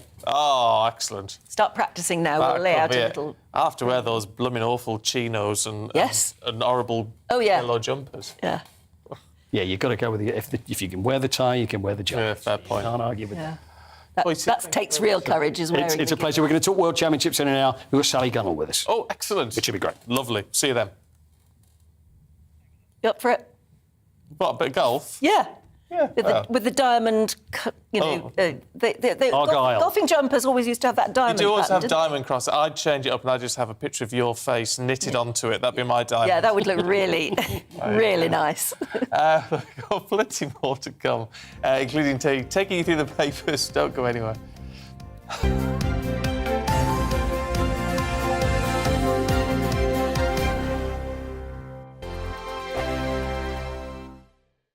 We are GB News. We're right across this great nation. On TV. On radio. On digital. Absolutely everywhere. We don't talk down to you. We embrace all voices with honest and civilised conversation. We are not part of the establishment. We're one of you. And we're only getting started. Join us on GB News, The People's Channel. Britain's news channel.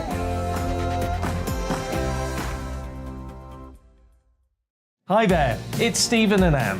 At breakfast from 6 a.m, you'll always be caught up with everything you need to know, the latest headlines, opinions and debates. We'll bring you the good news and the bad, but most of all, we're here for you. Remember, send in your views and let us know what you would like us to talk about.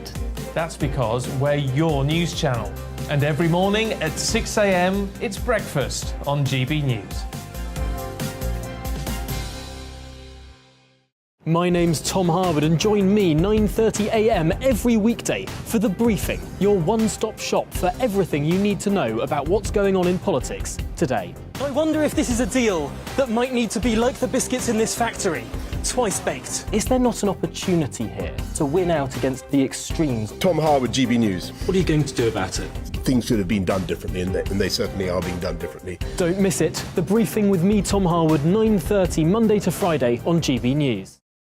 Where would you like to go? Just take me to the studio, please, mate. You know where you're going. I've got a show to do. Friday Night Feast on GB News, 7 p.m. And it's like nothing you've ever seen before. We take a different angle on the week's biggest news stories. The viewers and listeners set me some absolutely mad challenges to do. We tried to rehome a rescue dog. And yes, there's some other wacky stuff in there as well. I feel like I could take on the world. Well, that's that. Friday Night Feast with me, Patrick Christie's, every Friday, 7 till 9 p.m. on GB News. Be there.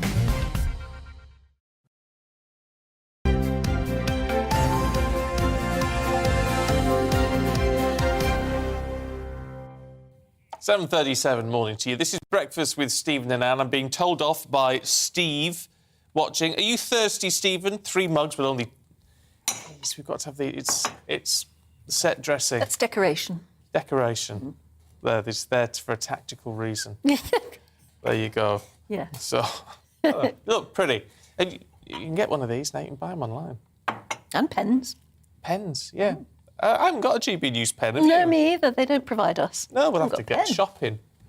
There you go. People have pens anymore? No. Should we take a look at the front pages today? The front pages of today's newspapers. So The Times leads on the increasingly contentious Tory leadership battle as Liz Truss surges in support following the elimination of Suella Braverman. The Express has the Tory infighting as Braverman backs Truss and the Tory right mobilises to stop Mordaunt.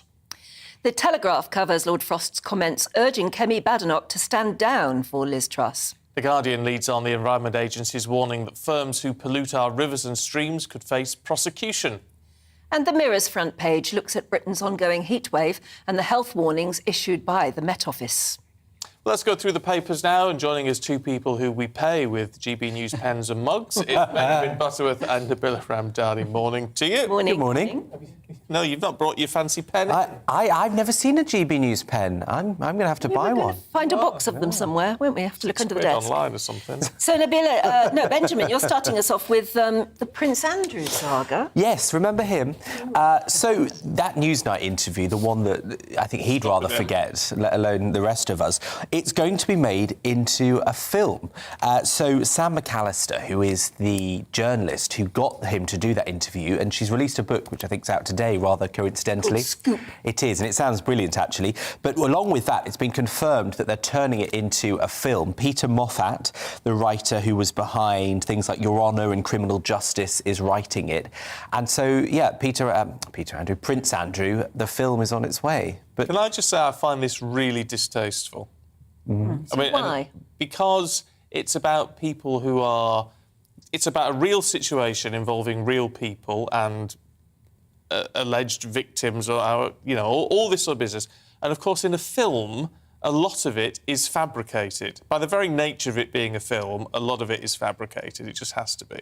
And so people will view it as almost like a documentary, like they do with The Crown. They think, well, this is what happens. But actually, it's not. But it'll be like Frost versus Nixon, won't it? You'd imagine it's the story of the interview and how they got the interview and what happened that's before why and after. I think it's a bit odd anyway, considering the reality is out there and people have watched the interview anyway, so what else is there to add? Before and after is the setting up of... I mean, apparently, after the interview, Prince Andrew was so pleased with himself that he wanted to show the Newsnight crew around Buckingham Palace and he took them on a little tour and everything. Yeah, and I think, you know, the fact that it's been announced alongside the book about how that interview actually happened, I think the Frost-Nixon style and the details of what went on and what he was really like is probably the angle they're going for.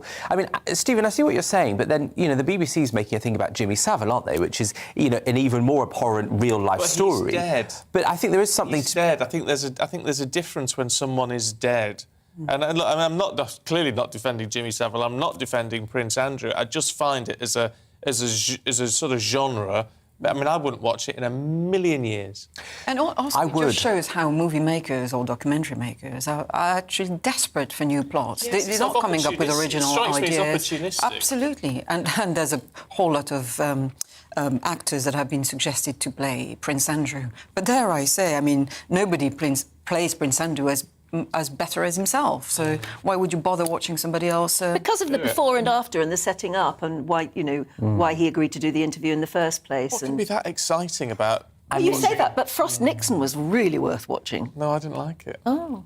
But the thing is, everybody knows this story. Everyone's been following it in all its mucky details for many years, you know, in the US and the UK and the rest of the world. There's huge interest in it. I think, you know, if it's one that goes to cinemas, it will probably do quite well. Well, it's one of those where reality trumps fiction, so why bother go and see a fictionalised version of already, you know, a stark, real story that has been played out in the media, and you can read about it. Everything about it is online.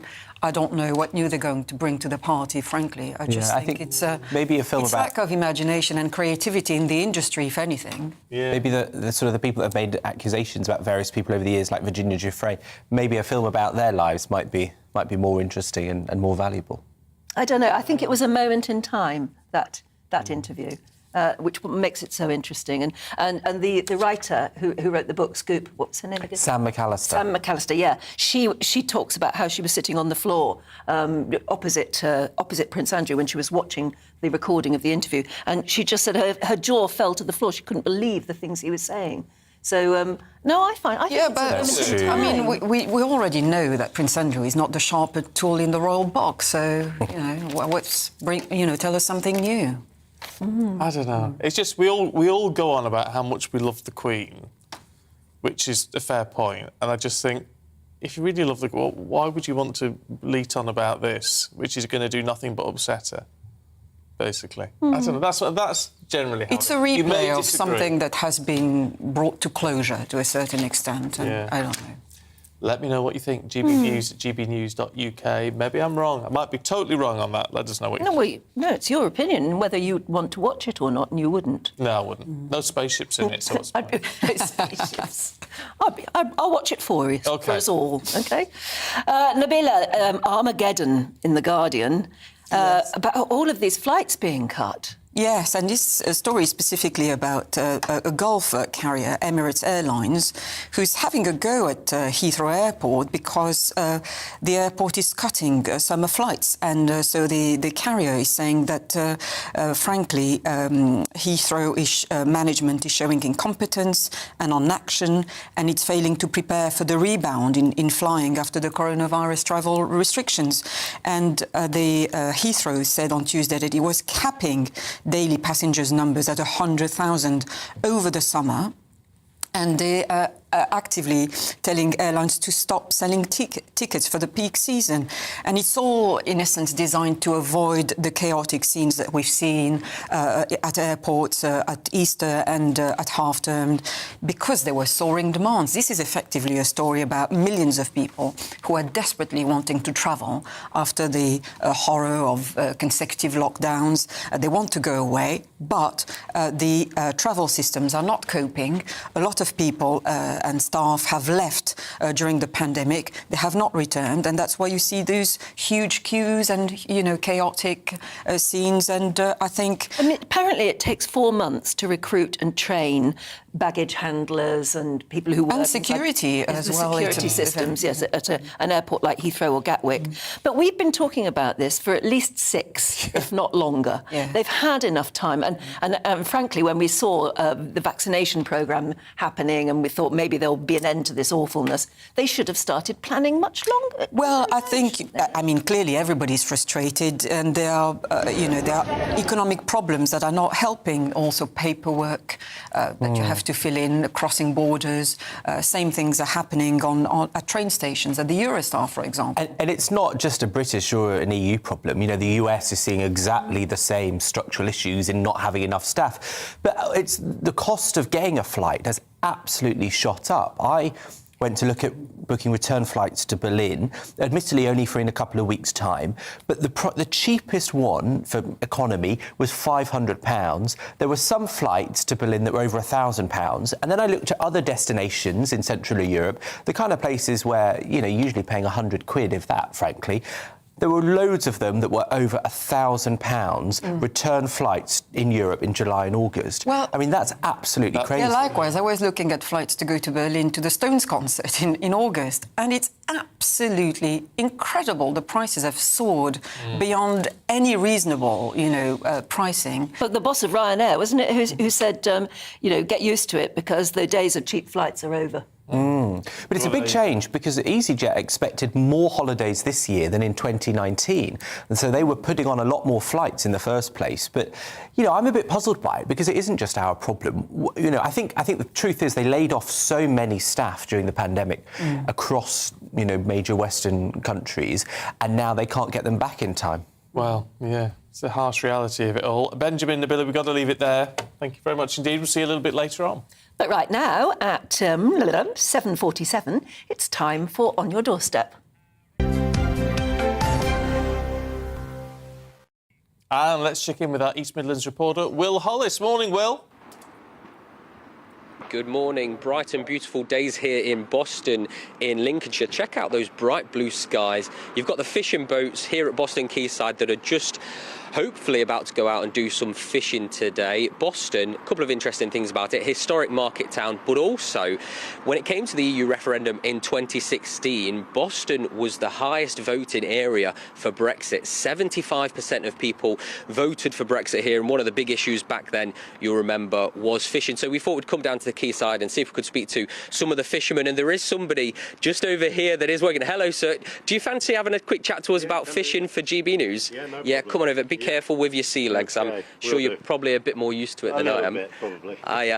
So I'm Will from GB News. We're talking about fishing. What's your name? Wayne Brewster. Wayne, from Boston, living in Boston? Yeah, I've lived here all my life, yeah.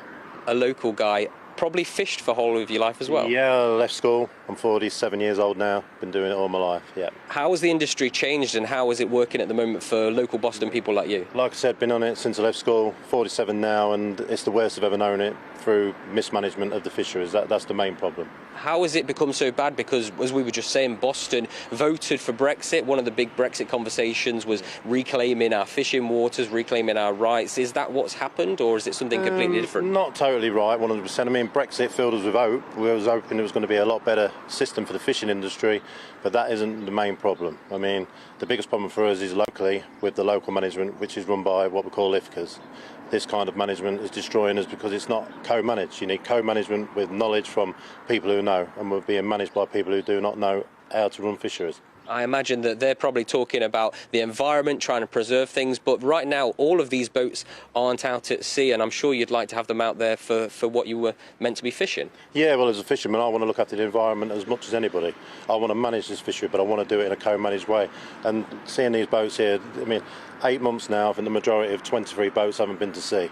And it's very, very concerning. It's never been as bad as this. And we might have a new Prime Minister in the near future. What would a new Prime Minister need to do for Boston fisheries if it was to sort out these sorts of problems? I'd encourage any Prime Minister to get the Fisheries Minister straight down to Boston and then other areas like this, and encourage them to come and talk to the grassroots of the industry and listen to the real concerns of the fishing industry like myself. Well, I've never been out on a fishing boat. Maybe, Wayne, you could take me out on your boat today. We are on your doorstep here in Boston for the rest of the day, talking to local people about the things that really matter to them on their doorsteps. Lovely, Will. Thank you. Looks brilliant there, doesn't it? Absolutely fantastic. Gorgeous. Clear skies, not a cloud in the sky. Yeah. Now, the former president, Donald Trump, has confirmed that his ex-wife, Ivana Trump, has passed away at the age of 73. Ivanka Trump, that's the daughter, says she's heartbroken following the death of her mother. Our showbiz reporter, Stephanie Tecci, is here.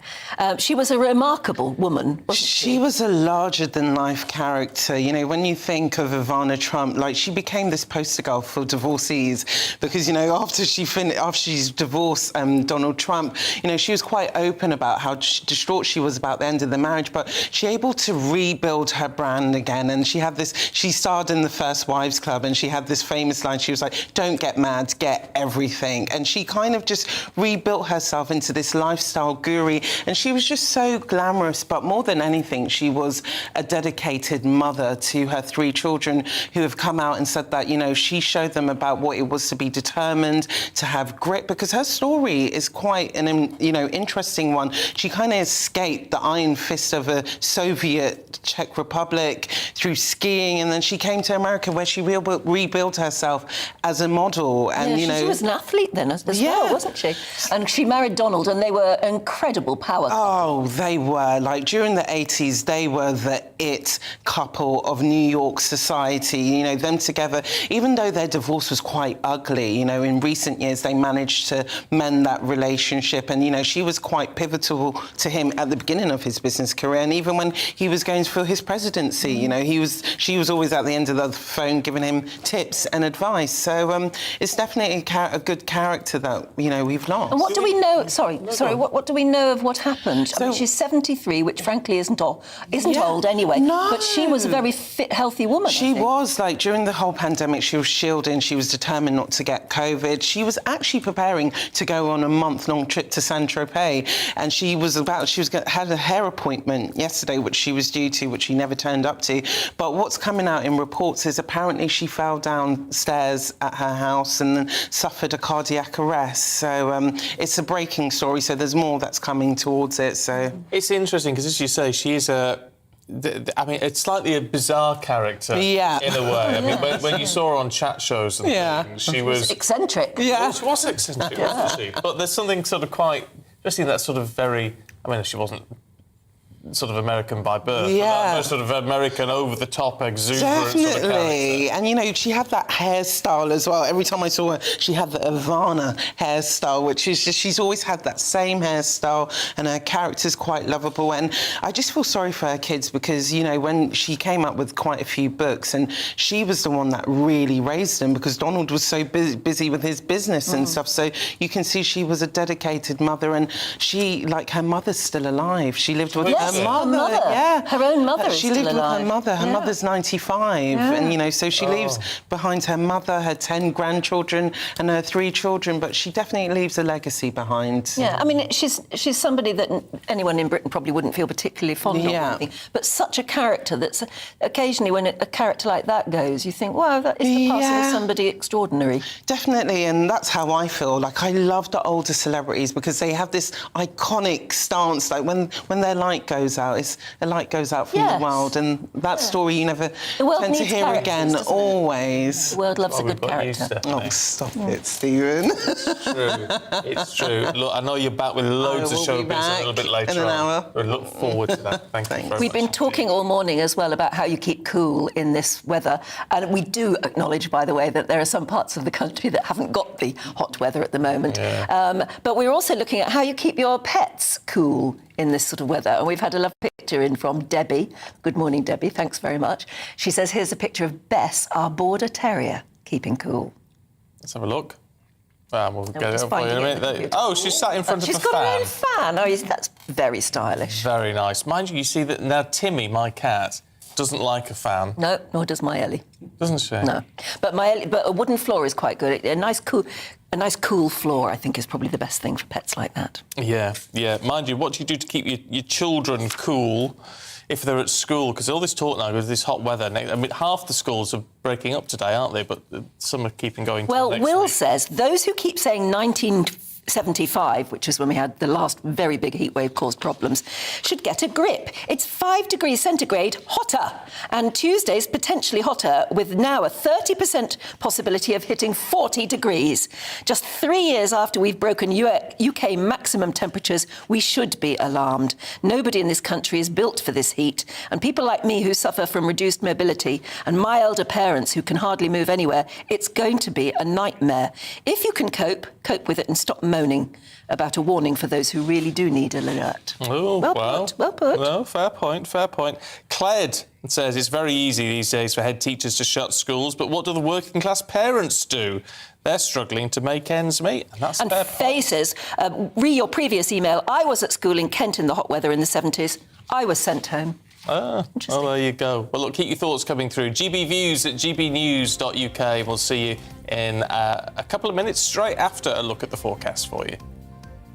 Hello, a very good morning to you. I'm Aidan McGivern from the Met Office. Early rain for some this morning. Showers then follow for northern England and Scotland, but warm sunny spells are expected elsewhere.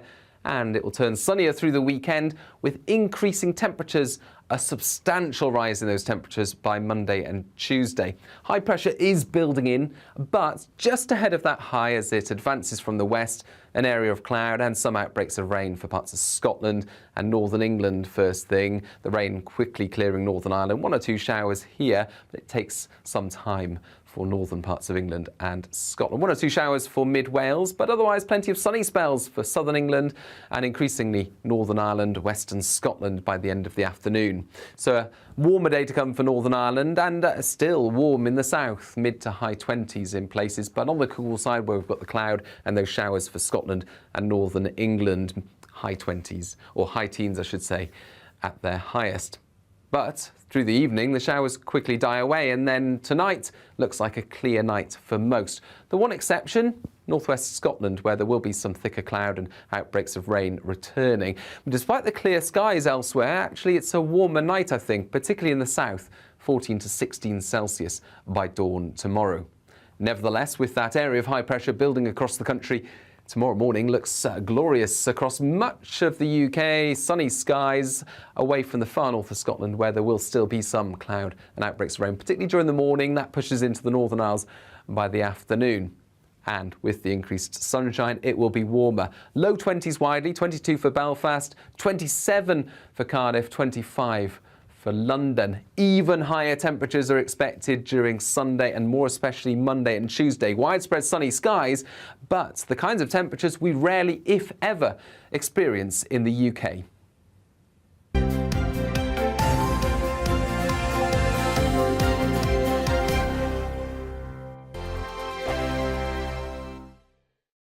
We are GB News. We're right across this great nation. On TV. On radio. On digital. Absolutely everywhere. We don't talk down to you. We embrace all voices with honest and civilised conversation. We are not part of the establishment. We're one of you. And we're only getting started. Join us on GB News, The People's Channel. Britain's news channel.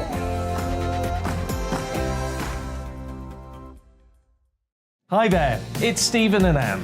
At breakfast from 6 a.m, you'll always be caught up with everything you need to know, the latest headlines, opinions and debates. We'll bring you the good news and the bad, but most of all, we're here for you. Remember, send in your views and let us know what you would like us to talk about. That's because we're your news channel. And every morning at 6 a.m, it's breakfast on GB News.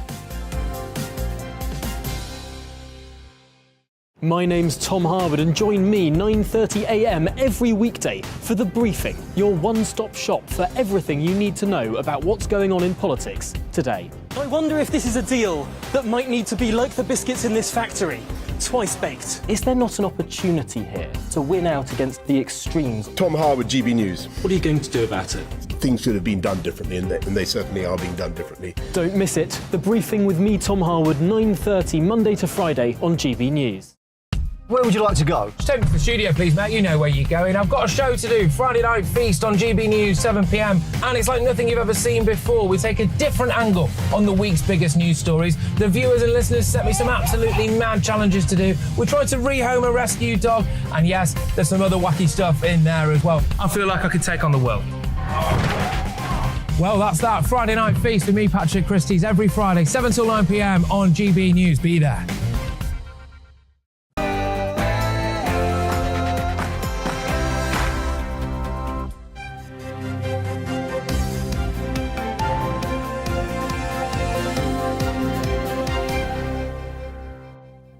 More misery for rail passengers across the UK. Further strikes announced by the RMT in a row over jobs, pay and conditions. Good morning. It's 8 o'clock on Friday, the 15th of July. This is Breakfast on GB News. Stephen and Anne. Live across the whole of the UK. We're on your TV, your radio and online. So whatever you end up doing this morning, take us with you. These are the headlines. In an announcement, the Rail, Maritime and Transport Union, that's the RMT, said workers will walk out on the 18th and 20th of August. This will be in addition to a 24-hour strike by union members on the 27th of July. Conservative MPs continue to fight for their prospective candidates, with round two seeing the exit of Suella Braverman. We'll tell you everything you need to know about the race to be Prime Minister. Former US President Donald Trump has paid tribute to his first wife, Ivana Trump, who has died at the age of 73 in New York. Mr. Trump said she was a wonderful, beautiful and amazing woman who led a great and aspirational life. And town residents and late-night travellers in Suffolk have been struggling to find a cab recently. Meanwhile, local taxi drivers say more and more colleagues are quitting their job. We'll tell you why. Many people in the 60-plus age group, they are saying, you know, when they come to renew their licence, they're not going to bother anymore. And there are no young people coming in. And that's really where the problem is. If somebody came to me now and said, oh, I want to start up as a taxi driver, I'd say, don't bother. What the heck is going on? And as ever, you can join in any of our discussions by emailing gbviews@gbnews.uk, or you can tweet us at gbnews.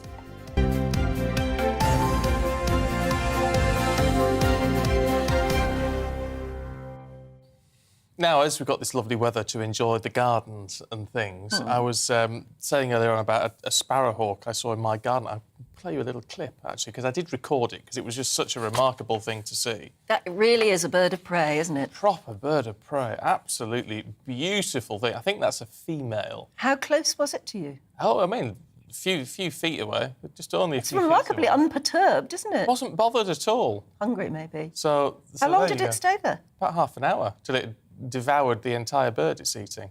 Oh.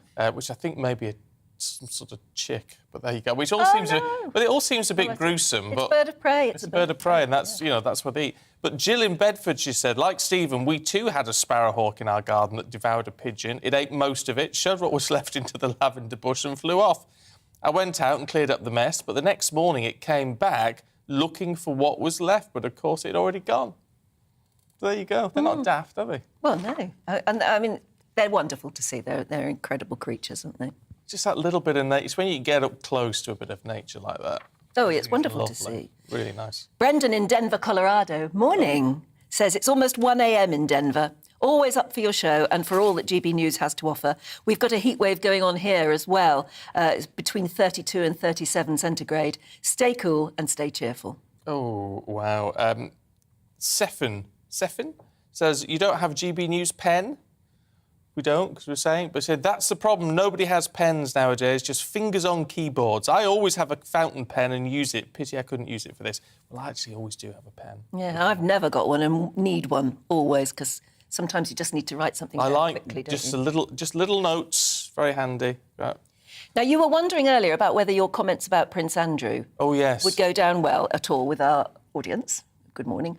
It's because Stephen was sort of uncomfortable about the movie that's going to be made about the Prince Andrew interview on Newsnight. Jean says, I've just been watching Stephen and Anne with the Prince Andrew discussion. Stephen, we love you. You're such a lovely man. So there you are. I think you're... And Alison says, I'm with you, Stephen, regarding a film about that awful, humiliating Prince Andrew interview. What a waste of money and effort. I'd be surprised if any reputable actors would take the part. Be interesting to see, because it probably will be a hit in America, I would think. There'd be an audience in America for it, even if there wasn't over here. There will be here. There will be. I mean, look how many people watch The Crown. Yeah. Now, you see, I too feel uncomfortable about The Crown as it has come into more recent times with characters that I know and have met, like Princess Diana, like Margaret Thatcher. I'm uncomfortable about the way they're being portrayed. So maybe it's just a question of it being too soon. Yeah. Oh, well, let us know what you think. gbviews@gbnews.uk. We'd love to hear from you, as always. Now, onto the news, and members of the Rail, Maritime and Transport Union will walk out in 2 further strikes on the 18th and 20th of August. Now, the union's in dispute over jobs, pay and conditions, and the new walkouts are in addition to a 24-hour strike on the 27th of July, just before the Commonwealth Games open in Birmingham. Then the drivers' union, ASLEF, have said its members at 8 train companies will strike on the 30th of July in the same dispute.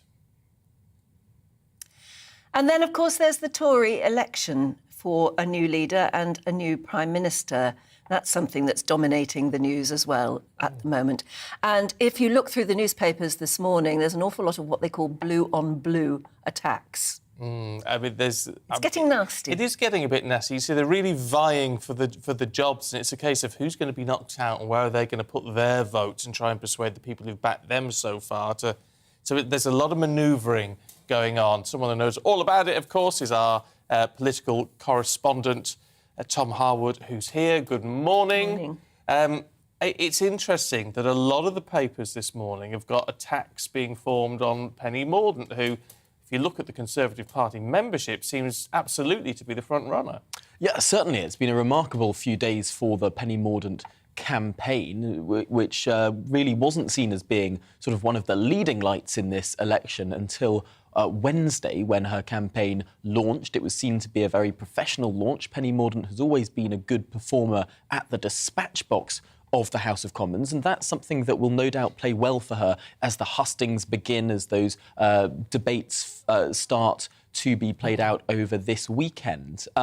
But there are some questions that people do raise of her, not least Lord Frost, who has now decided to back the Liz Truss campaign. He's talking about the competence of Penny Mordaunt. And she hasn't held many briefs in government for particularly long periods of time. And then there's the question of her economic agenda as well. He says that she fails to grasp her brief as well. And there were many times during Brexit negotiations he sort of looked around for her and couldn't find her. That's in other words, that's sort of she's unreliable and incompetent. That's the allegation, and there's also another allegation about a time when she was working for Kensington Council and had a very brief stint of being in charge of their communications before being moved on. That's the allegation. However, on the other hand, David Davis, a supporter of Penny Mordaunt, says the opposite is true, that she was always relied upon, and that at Chequers she was one of those big voices speaking out against then Prime Minister Theresa May's Brexit deal. So you do have two sides to that story, but it's definitely one that is worth exploring in more detail, and I'm no doubt there will be more stories to come out over this, because really this is a very quick process. It's a surprisingly quick process to get down to those final two, and then a surprisingly long process between those final two. And so this really does matter, because Rishi Sunak, yesterday, achieving 101 votes, it's the lowest lead that any leading candidate has had in that second round vote of any Tory leadership contest in history. So he's not as far ahead as Boris Johnson or Theresa May or David Cameron or any of these people were. That's interesting. But he's 19 votes away from being guaranteed a place on the ballot. The way that the maths works is as soon as you get to 120 MPs, that's more than a third of the party. And because the final two are decided when three are voted upon, if you see what I mean, the third is knocked out. If you have more than a third of the party, you're onto the ballot. So if Rishi Sunak can find 19 more votes between now and Monday evening, I think it's possible. I think it's likely, but it's not impossible that it could be, for example, if Penny Mordaunt does very well at the debates, and the first hustings is at 1 p.m. today, a Conservative home hustings, and then there's a television debate this evening as well. Two more television debates scheduled for over the weekend. This is going to be a frantic period of campaigning, and at television debates, moments can happen. Real moments that change the course of a campaign, and you could get switches between these different campaigns. And of course, as candidates drop out, their supporters all become free to back other people as well. I think there is momentum behind the Liz Truss campaign now. You've got some big beasts backing it.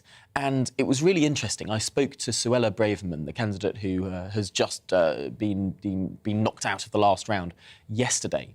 And she was saying something very, very interesting about the ideological positioning of these candidates. She describes Penny Mordaunt as someone on the left of the party. She describes Rishi Sunak as someone on the left of the party.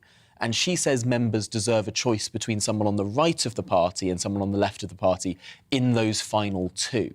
And so what we might see is this split right vote, which is Liz Truss, Kemi Badenoch, Suella Braverman. If that all unites behind one candidate, that's like Liz Truss, who's currently the lead of those three, that's pretty much a guaranteed spot in the final two. That's if it can unite. And we know that the Conservative Party has not always been the best at uniting its factions in the past. It's interesting. Colin's been in touch. He says, having spent 16 years working in Whitehall, Penny is by far the best candidate. As you pointed out, it's not a presidential election. It's about team leadership. And Penny is best equipped to put together the best team. It's interesting. Penny Mordaunt, when you look at the polling, really does very well amongst the members. She comes across very well, and there's all of these viral videos of her moments at the dispatch box, tearing into, for example, Labour's Angela Rayner and various other people. She's a very, very good communicator, and that's not to be sniffed at. But on the other hand, there is some concern about her ideological position. And if you look at the people backing Penny Mordaunt, other than, for example, David Davis, all of the people backing Penny Mordaunt in Parliament, or almost all of them, publicly, are those from the left of the party, those who might be more associated with the One Nation caucus, those that were perhaps more anti-Boris in the last couple of years as well. So that might be a challenge in terms of where does Penny pick up votes from in order to go a bit further. She might be vying with a similar sort of electorate that Rishi Sunak is, and that split vote might be harder as these rounds progress. It could go any way at the moment, couldn't it? It is genuinely the most unpredictable Conservative leadership election since, well, I was about to say that I can remember, but then 2016 came along, and 2016 everyone thought it would be Boris Johnson, and we ended up with Theresa May. So this is a very, very unpredictable game. It's the Tory party MPs are known as the most sophisticated electorate in the world. Other people describe them as the most treacherous electorate in the world. They say one thing publicly and might do another in the secret ballot. Everything is to play for. Yeah, it's very true. Tom, thank you. Well, let's see what you make of it all. We'll talk to one of our viewers and listeners, Robert Cole, who joins us now. Morning to you, Robert. What do you make of all of this? Morning. Who's got your vote at the moment? I'm not sure. I'm not sure at all. I would think it would be between Penny Mordaunt and Liz Truss as to which one. I'm not sure yet. I'll wait to watch the hustings. Are you a Conservative Party member? Will you have a vote? I have been for a very long time, since my 20s, and I work and do canvassing, and I've been a council candidate and a councillor, so I will have a vote. So you will be taking this all very seriously, and as you said, watching the debate tonight to try and learn more about all of these candidates. It will be. I will want to learn more. I'm always concerned when you hear the criticisms, such as the ones by Lord Frost.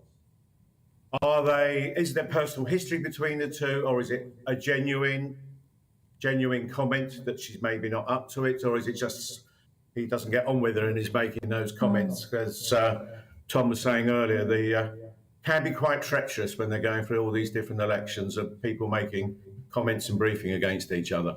It's interesting, though, isn't it, Robert, that you've got to, whoever you end up with, it's got to be someone from a Conservative perspective who obviously appeals to members like you, members of the party, but also to the wider electorate, to people who aren't perhaps natural Conservatives. So someone's got to have a bit of a broader appeal, haven't they?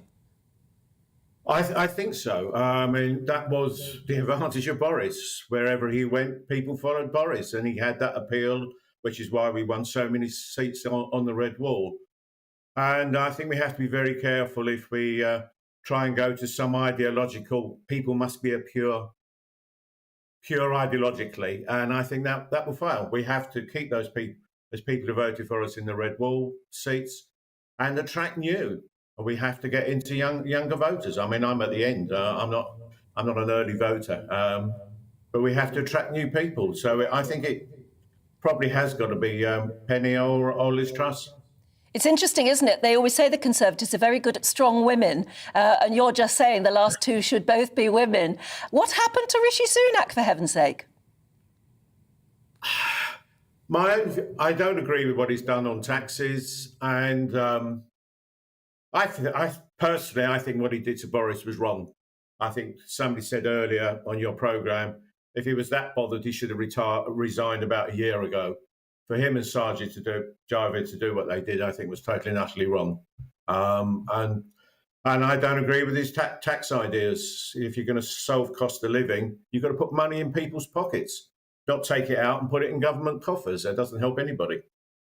We talked about the treachery in all of this, and I mean it's to be expected in a sense if we're being realistic. But Keir Starmer was out yesterday saying, you know, this is a useless government in shambles that's unable to achieve anything. Has he got a point? Has he got a point that now we're seeing a Conservative party and a Conservative government which is just unable to do anything at the moment? No, I don't think so. I still think we have got we managed to come through with Brexit. Still, obviously, work to be done on that. We did with the vaccine programme in COVID, and now there are problems, and we've got to deal with the results of 2 years of lockdown. Would Labour be any better? If we just think back, I mean, Starmer was pushing for Corbyn to be Prime Minister, extreme left, who pushed out Jewish MPs, wanted to leave NATO, would we be in a better position with them there? And I haven't seen any proposals from Keir Starmer on how to solve the cost of living problems. And I know whenever they get pushed on what they would do, would they reverse some of the tax increases, you get a blank answer, and it will, or you have to wait for our manifesto, which could be 2 years' time. So it's hot air that most opposition come up with. So, as you say, general election will be within 2 years. And that means that whoever wins the Tory leadership, it's got to be electable from a general election point of view. So if it's either Liz Truss for you or Penny Mordaunt, which one of those two would you go for as far as the popular vote is concerned?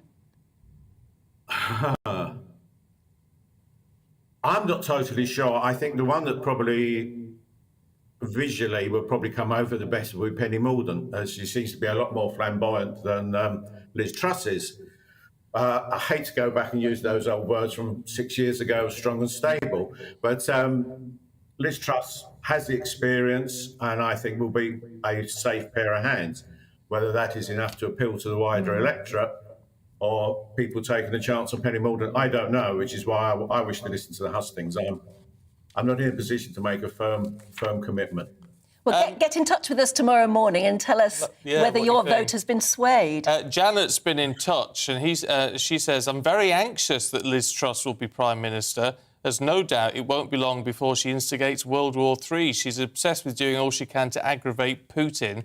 She just wants to be on the world stage. What would you say to Janet, Robert? I haven't come across those comments before. We have to be strong with Putin. If he wins in Ukraine, the next stop are Moldova, Lithuania and the other Baltic states, and we will be going to war because Moldova's not, but the others are NATO members. We have to be strong. If you think it goes back to the 1930s, you know, Rhineland with Hitler going into Rhineland was like Putin going into Crimea. We did nothing. This one, I suppose, you could compare to Hitler going into Czechoslovakia. At least we are fighting back at this point. But if he's allowed to go any further, who knows what's going to happen? I think that I'm the age I am, and I'm not a youngster who might have to go out and fight. I tell you what, though, we've got through. I was going to say, you know, you talk about the age you are, but if you do look back, we've got through worse, haven't we? We have indeed. We have indeed. Going back from the miners' strike in the early 70s and 3-day weeks, I remember them all. I sometimes feel I've been doing this game far too long, but there we go. Oh, no. With age comes experience, Robert. You're proving that. I've got to ask you quickly, you're Ilford, aren't you, in Essex? So what's the weather like down there? Must be a pretty warm in Essex, is it?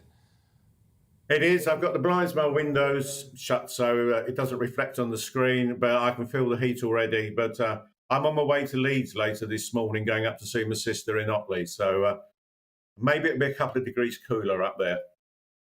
Yeah, it won't be as hot in Otley, as they say. No. It's good to talk. Hopefully. Thanks very much indeed. Yeah, thanks, Robert. OK, thanks a lot. Thank you. Now, there's a man who knows his onions. Oh, yes. Now, whether you agree with what Robert's saying or not, it's entirely up to you. But he certainly knows his stuff, doesn't he? Yes. It's a very engaged point of view, I think, as well. Yeah. Right, like that. Will you be watching the, I was going to say hustings, no, the TV debate tonight? I expect I will. Out of sheer curiosity, won't you? Yeah, you'll have to. I don't know what time it's on. 7:30 on Channel 4. Oh. But we'll all be watching, I guess. Yeah, I might be talking about it a lot on GB News, that's for sure. Yeah, well, I might just clip the highlights up in the morning. I want to know who Penny Mordaunt is, really, and Kemi.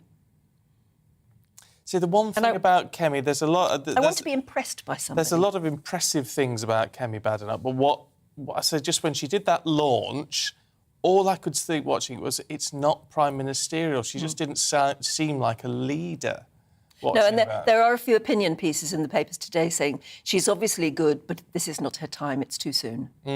Yeah. That could be a bit patronising, but maybe that's true. No, well, what is she, 42 or something like that? I mean, it's all young. So. And it's young to be at this level in politics, I guess, too. Well, that was just my opinion. Of course, you may well disagree. A lot of you will disagree.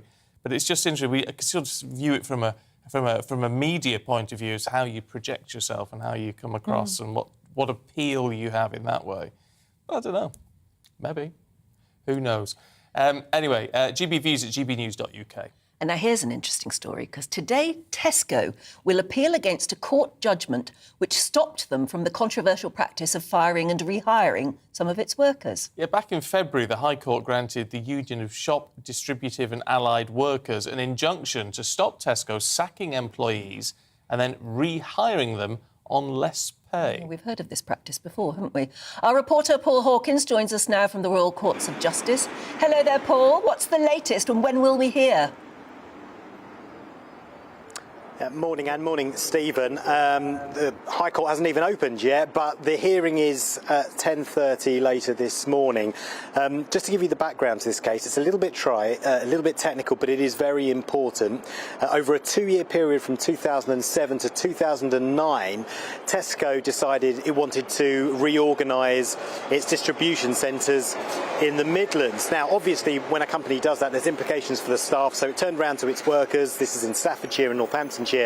And it said, look, we need to relocate some of you, but we're going to uprate your pay on a permanent basis. We're going to give you something called retained pay every month, effectively pay you a little bit more money so you stay with the company and you relocate.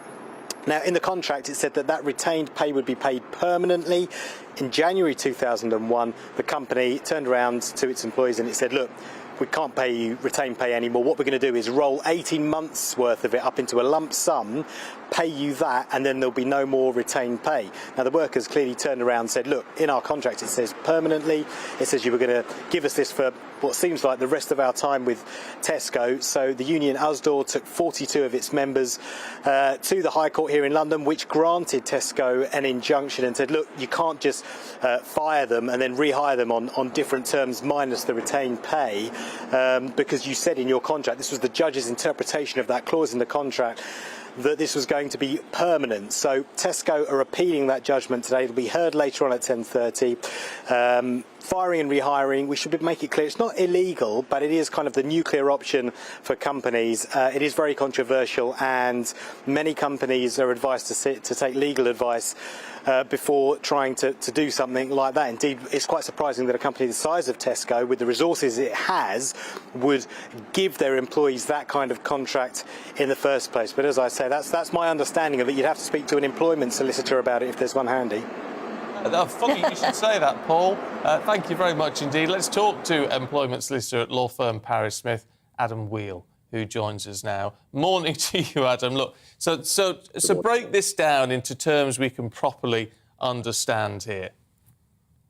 Yes, of course. So the essential issue in this case really was whether Tesco was entitled to terminate the employee's contract of employment and offer re-engagement on different terms which did not have that enhanced pay provided in the contract. Now, this is a significant decision and it's already been to the High Court and they've provided their judgment, which is quite authoritative, of course, and we're awaiting the Court of Appeal decision today. It's a significant case because it goes to the issue of contractual interpretation and how to analyse contractual terms. And it sends a message out to employers that they need to be very careful and exercise caution when drafting their contractual clauses to ensure, for example, that they don't use words like permanent if that is not the intention for them to provide those entitlements indefinitely.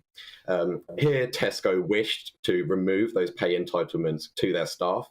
And the High Court reviewed that and reviewed the word permanent. And they ultimately held that Tesco would be prevented from firing and rehiring those staff without that retained pay. I think it's a significant decision because it's framed within a wider narrative that we can look at and we can discuss. The first one is that there's generally perceived to be an imbalance of bargaining power between employer and employee. This is the notion that generally employers have greater power and control over the employment relationship and in dictating those terms that employees are engaged on.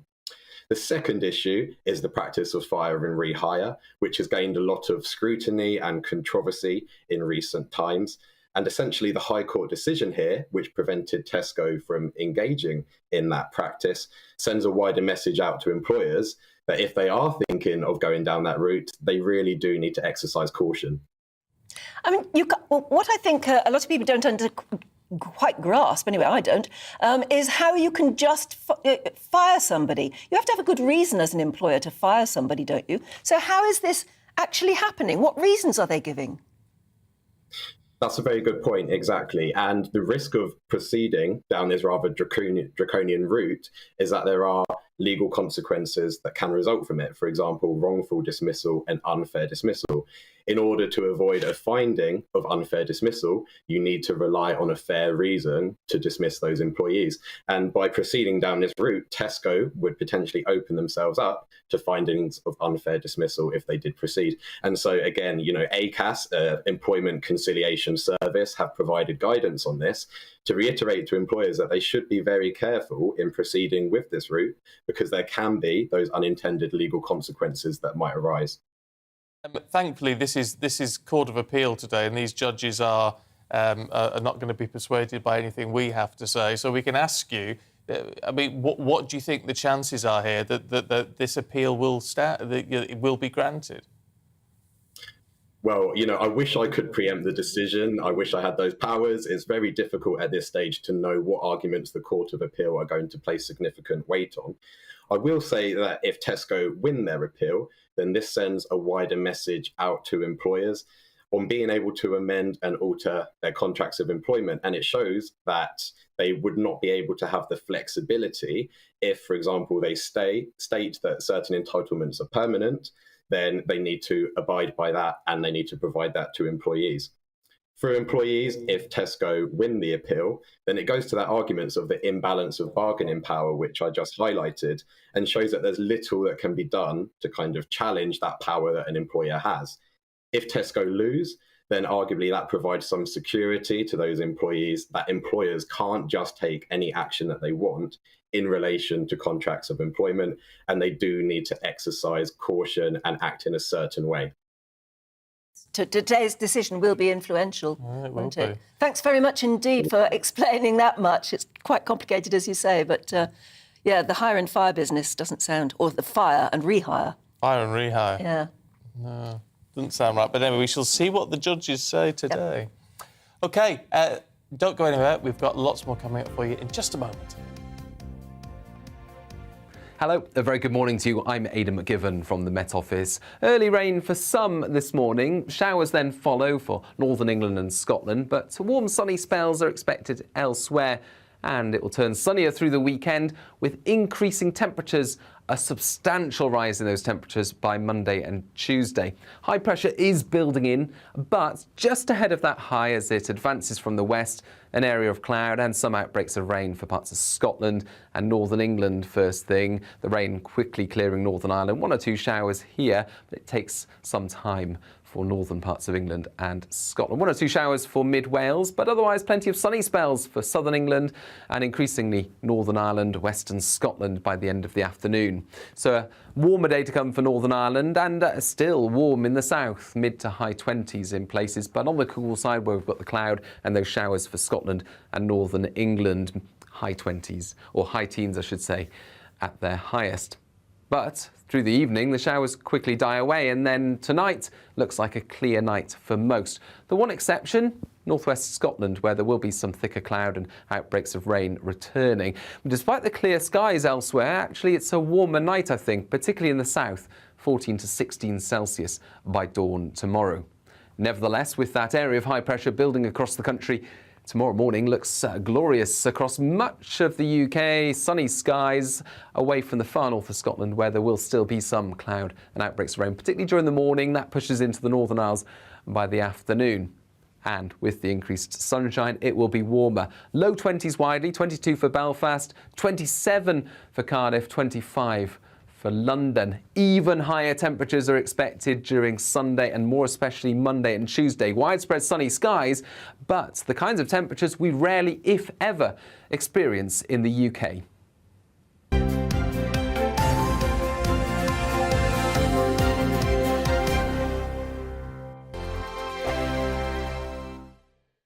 We are GB News. We're right across this great nation. On TV. On radio. On digital. Absolutely everywhere. We don't talk down to you. We embrace all voices with honest and civilised conversation. We are not part of the establishment. We're one of you. And we're only getting started. Join us on GB News, The People's Channel. Britain's news channel.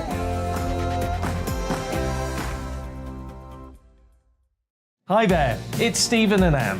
At breakfast from 6 a.m, you'll always be caught up with everything you need to know, the latest headlines, opinions and debates. We'll bring you the good news and the bad, but most of all, we're here for you. Remember, send in your views and let us know what you would like us to talk about.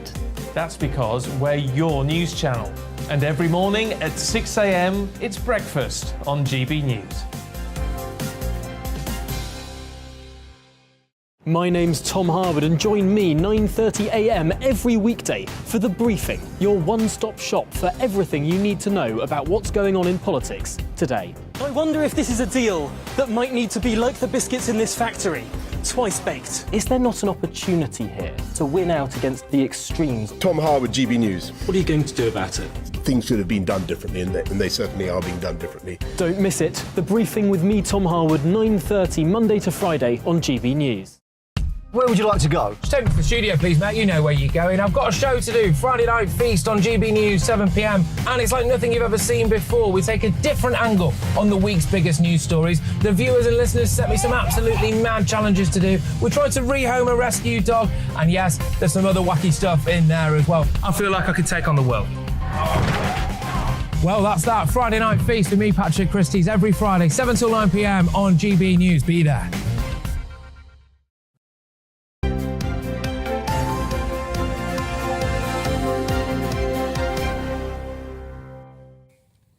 It's 8:33, morning to you. Let's go straight to Paul Coit with the sport. Morning, Paul. Morning. It's the World Championships, World Athletics Championships begins today in Oregon. Were you aware of that? No. Because it's kind of, I'm a bit worried because it kind of flew under the radar a little bit, and it does worry me because athletics back in the day, it was huge. Everybody would watch everything. It was always on Friday night, but so much sport, it just kind of worries me that maybe the World Athletics has flown a little under the radar. Have our athletes been able to get out there? They are. They're out there now, and it's in Oregon. But I do have someone, a world champion, so not only Olympic champion 30 years ago, so celebrating 30 years of the Olympic gold medal, which was the 400-metre hurdles. Wow. And the next year, she won the World Championship, and not only won the World Championship, but broke the world record on the same day. The legendary Sally Gunnell is with us. Morning, Sally! Morning. Hello. Morning. Listen, I could go through the CV, but I'd probably take all day. But I do want you to, before we get on to the World Championship in Oregon, the story with you in 83, now, you were unwell, weren't you? Isn't that true that you weren't actually going to run in the first place and then ended up breaking the world record and winning the gold? Yeah, I got ill about a week before. So it was the Stuttgart in 1993 it was. And about a week before I felt really bad. And I think because you're an Olympic champion, you just feel like everybody's, is out to get you. And, you put yourself on your line and you don't get through the heats and all. There was lots of things going through my head. But in the end, I just thought, well, just get out there and just see what happens and pick up the pieces if you need to. And it went the other way. So it's amazing how, I learned a lot about myself in that race. Yeah, never give up, that's for sure. You know what? I've used it. It's so weird because I've even used that talking to my kids, and I'm saying, well, Sally Gunnell, what she did when she was unwell, she went out and broke the world record. And it seems to be a sport thing because I've spoken about it quite a lot over the years. The fact that it seemed like you weren't good, was it like because it almost made you try harder? Maybe you thought there's no chance that you'll win, that it gave you that extra push, the fact that you knew you were unwell? Yeah, I think there was two things. I mean, my massive rival, Sandra Farmer-Patrick, she broke the old world record as well. So she sort of really, the two of us were fighting. So that's what made it so fast on that day. But I think, so much of it is in the mind, isn't it? We talk about this all the time and, we're watching the golf at the moment and the tennis last week at Wimbledon, and you're just so much of it, you can be as fit or whatever, but so much of it is just your mental strength. And I think that's what got me around those races when I was really at my top. We were only talking about mental strength as well when you mentioned the golf just a little bit earlier.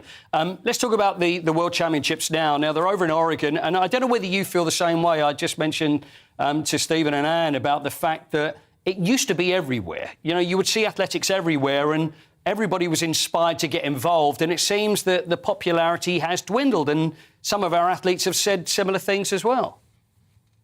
Yeah, I find it really sad because we're still sort of really involved. I've got a son that runs, I've got my husband that coaches, and, you know, and we think back not so many years ago of, you know, London 2012, and there has been lots of changes with the governing body, and I think sponsorship has struggled as well to come in.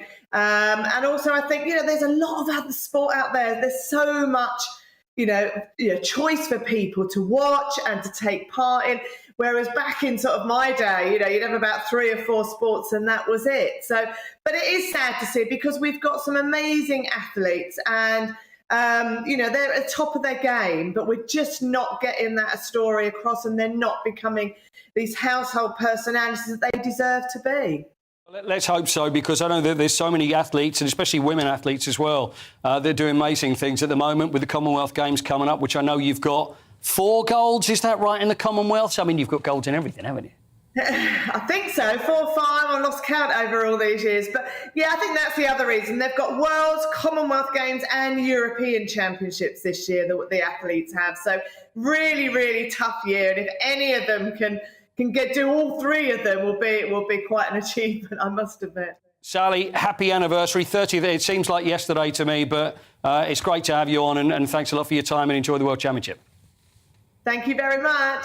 Great Sally Gunnell. You know, they give an...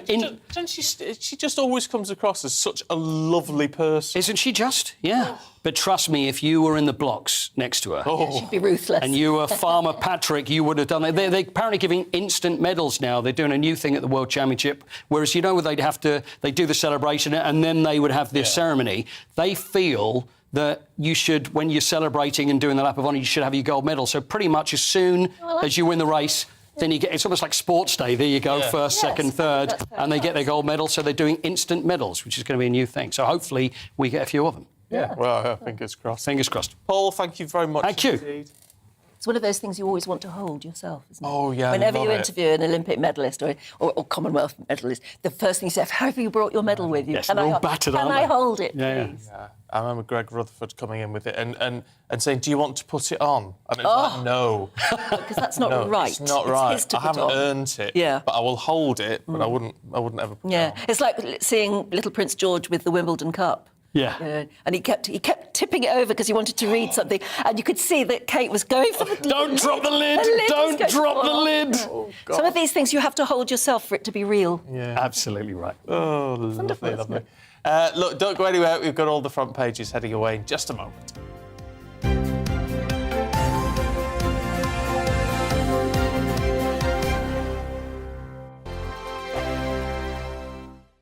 We are GB News. We're right across this great nation. On TV. On radio. On digital. Absolutely everywhere. We don't talk down to you. We embrace all voices with honest and civilised conversation. We are not part of the establishment. We're one of you. And we're only getting started. Join us on GB News, The People's Channel. Britain's news channel.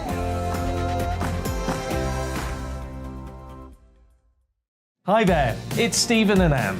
At breakfast from 6 a.m, you'll always be caught up with everything you need to know, the latest headlines, opinions and debates. We'll bring you the good news and the bad, but most of all, we're here for you. Remember, send in your views and let us know what you would like us to talk about.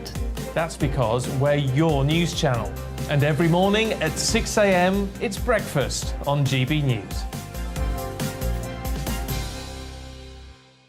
My name's Tom Harwood, and join me 9:30 a.m. every weekday for The Briefing, your one-stop shop for everything you need to know about what's going on in politics today. I wonder if this is a deal that might need to be like the biscuits in this factory.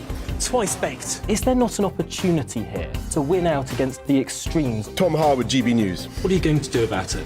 Things should have been done differently, and they certainly are being done differently. Don't miss it. The Briefing with me, Tom Harwood, 9:30 Monday to Friday on GB News. Where would you like to go? Just take me to the studio, please, Matt. You know where you're going. I've got a show to do. Friday Night Feast on GB News, 7 p.m. And it's like nothing you've ever seen before. We take a different angle on the week's biggest news stories. The viewers and listeners set me some absolutely mad challenges to do. We tried to rehome a rescue dog. And yes, there's some other wacky stuff in there as well. I feel like I could take on the world. Well, that's that. Friday Night Feast with me, Patrick Christie's, every Friday, 7 till 9 p.m. on GB News. Be there.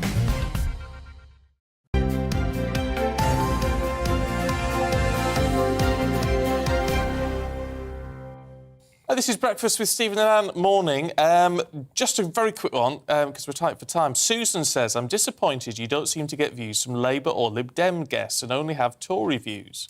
Your programme has become very right-wing, and unfortunately I can't see myself continuing to view your programme. I'm neither Tory, Labour or Lib Dem, but would like to hear views other than Tory. But it's all about who gets in. We reflect, as we have done with yours, Susan, the views that come in.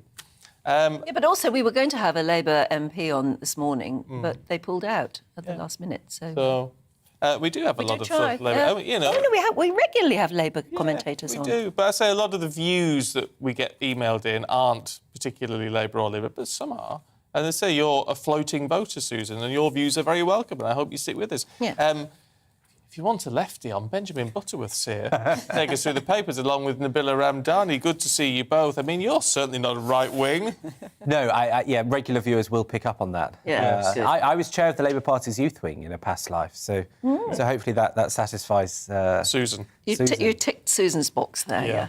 Oh, well, good. Shall we talk about the leadership battle? I suppose we have to, don't we, Nabila? Yes, absolutely. In the Metro, about Penny Mordaunt edging ahead. Yes, I mean, as we can see from the papers today, this Tory leadership race is very much dominating this long summer for all the right reasons. I mean, in the end, we have all the candidates for the top job in the Tory party who are desperately trying to put the message across, because at the end of the day, it's a matter that will be dealt with by ordinary members of the Conservative Party. And you have different views on different candidates, depending on who you speak to and which paper you read. So the Metro's headline is Penny's in Heaven. She edges further ahead of Truss in the race to become our next Prime Minister. So she's pushing ahead confidently, and that's the Metro's take. Yes, I mean, they're sort of totally ignoring what Lord Frost has been saying about her overnight. Precisely. They went for, I think, Penny from Heaven is a song from the 70s. Yes, Pennies from Heaven. It goes drama. It was a TV series, but the song goes further back than that. Yeah, it's more 1920s, isn't it? Yeah. I mean, she makes. No. I've done enough singing on this programme. Well, I'll tell you what, we might start singing if we all have a drink this morning. But unfortunately, Benjamin, you are not meant to be drinking at all. You should be teetotal, according to this article in the Times. Whereas I can have two glasses of wine a day. Well, I mean, I'm not sure you've either of you hit 40 yet, but when you do, get to 40, so basically, just to outline this, so in the Times, there's a report in the Lancet, the medical journal, and they've looked at 204 countries, which must be all of them, and they found that people under 40 shouldn't drink anything. So even a shot of beer, if anyone's ever done a shot of beer, is bad for you. Shot of beer, like a shot of beer. Yeah, that 38 millilitres, it says. So I'm guessing that's the shot size as we know it. And then if you're between 40 and 64, apparently 2 standard drinks a day is OK. Not only that, but a regular tipple can ward off stroke, heart disease, or That's diabetes. because of the qualities of red wine, is it, more than anything? Is that what you tell yourself? I think it's... it's because of the... what's the word of that you get in red... No, it's something else beginning with C. It's whatever you get in red wine that's meant to be good for the heart. Alcohol. Yes, I've heard that before. Nothing alcoholic good for the youngsters. Yeah, which is interesting, and I kind of feel like it's the other way around, right? Because I suspect under 40 is probably...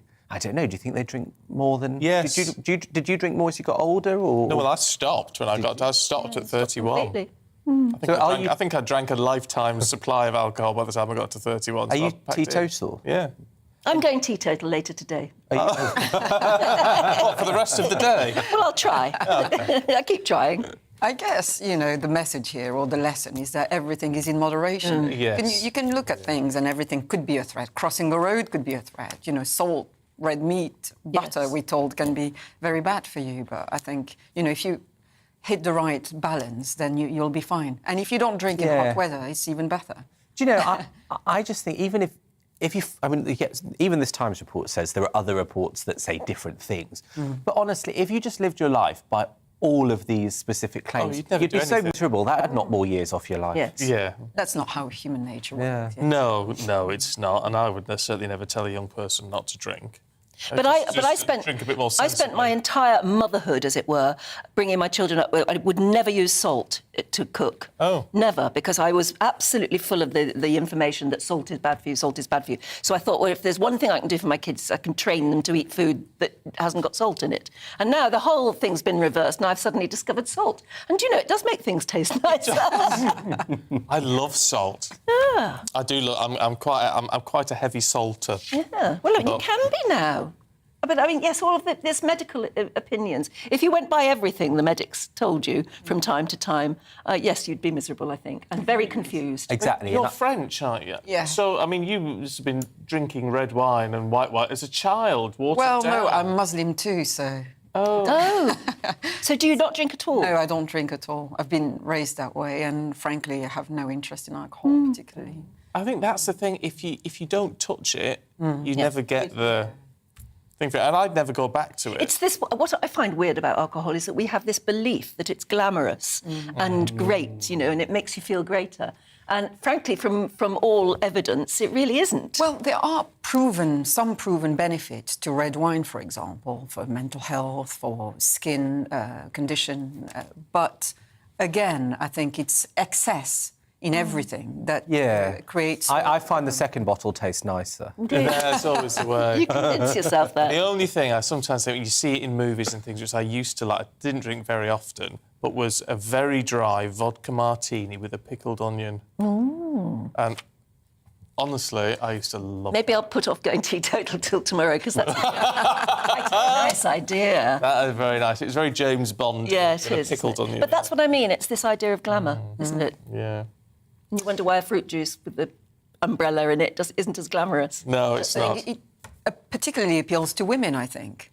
It encourages, with the glamour with of the glamour, alcohol. And the way it's presented. And thanks. the fancy... It looks sophisticated. Thanks very much. But the fancy names sometimes they give to cocktails. Oh, yes. Yeah, it's just encouraging. It is, isn't it? Consumption.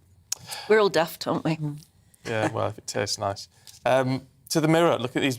Europe and the heat in Europe. They're talking about 49 Celsius, aren't they, in some places? Yes, so it's not just Britain that's affected by these extremely hot temperatures that, dare I say, come with very stark health warnings and are very much talked about by the Met Office as a danger to life. And across Europe, you have temperatures going as high as 49, 50 degrees. And unfortunately, they translate into some horrific incidents such as wildfires sweeping across countries such as Italy, Spain, Portugal, Greece, Croatia. We just saw that headline there, Alan Shearer's house engulfed in fire. Oh, really? Yeah, yeah. Quite a few celebrities. Yes, Portugal, in Portugal, that is. Alan Shearer films Inferno, so it's not his home, but it is the homes of millionaires being engulfed by flames, because in that sort of heat, the slightest spark can get things going, can't it? Well, not only wildfires, but there have been also reports of floodings in Germany, for example. So I think we have to put this in the broader context of having a discussion about climate change. I think, it's not just a one-off. I think it's a trend that politicians should look at and act on. So if we're worried about climate change perhaps causing some of these extreme temperatures, should we build for it and put air conditioning in our houses, or should we do something else? Because air conditioning uses power, And it's very expensive. It's very expensive, so that's probably not the answer either. No, I mean, yeah, I think air conditioning is incredibly expensive, and people can't afford to heat their homes, let alone to cool them with air conditioning if they live in a home, the rare home that does have that. I mean, I don't even own a fan, and I'm regretting that bitterly at the moment because I can't sleep at night. You probably won't be able to buy one at the moment. Exactly, but I mean, 40 degrees. The highest temperature we've ever had in this country is 38.7. And that was just a couple of years ago. So, these are sort of life-threatening. I mean, it wasn't that long ago that the French authorities reported about 12,000 people dying because of extremely hot temperatures. So these are the kind of statistics that we should really get worried about. Yeah. But I think on the more positive side, I think people are nowadays a lot more educated about how to deal with hot temperatures. We drink a lot more water. We put cream on and we stay in cool places. I think we're becoming more aware of how, on a personal level, protect ourselves. We're not daft. We're not daft. A heat wave in Jordan that was 50 degrees. But they coped. They lived there all the time. Well, they build for it, don't they? They have houses with shutters. They have thick walls of their houses. They have rooms that are always usually quite dark and cool. Yes. And maybe we've got to start thinking of that. Yeah, get a dark, cool house, room in your house. The chance of buying a house would be... that's another issue. Look, it's really good to see you both this morning. Thank you very much indeed, Benjamin and Nabila. It's time now at 8:52 for On Your Doorstep. Well, our Eastern Midlands reporter Will Hollis has travelled all the way to Boston in Lincolnshire to speak to the public about issues that matter to them. And it's looking bright and sunny there. Hello, Will. Hello, good morning. Yeah, we are so close to the coastline, only 20 minutes away. You've got seagulls flying overhead and they're chirping. And if seagulls love to eat one thing, just like us Brits, they love to eat their fish and chips.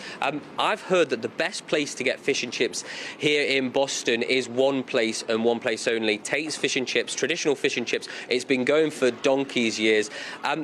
Cost of living is a big problem at the moment, but people can always find a little bit of money for the fish and chips. So let's see if anybody is in here, and hopefully we can have a chat to someone. Hello, good morning. We're here from GB News on the TV. How you doing? Good morning. Welcome to Boston, Lincolnshire, guys. Good morning. Hi, everybody. Boston is fantastic, and you seem to love it as well. What's your name? My name is Sam. Sam, how's it going in Boston at the moment for you? How's it going living here? It's all right. We keep going. We're trying our best, look after our customers, make sure everybody is great. Fish and chips is this thing that's so quintessentially British. What makes fish and chips about this place Tate so good in Boston? The quality, the butter, the fish, and with the effort. Boston at the moment is going through a little bit of a hard time, like so many places in Britain. There's a little bit of deprivation. It is a little bit hard for people. Cost of living is a big one. How is it affecting your customers and maybe your prices? Well, I mean, the gas is going up, electric's going up, the fish is going, everything's going up. And we just try to survive. We keep going, doing our best. Hopefully be many more years. Is it a bit of a problem for raising the prices at the moment? How is that affecting your customers?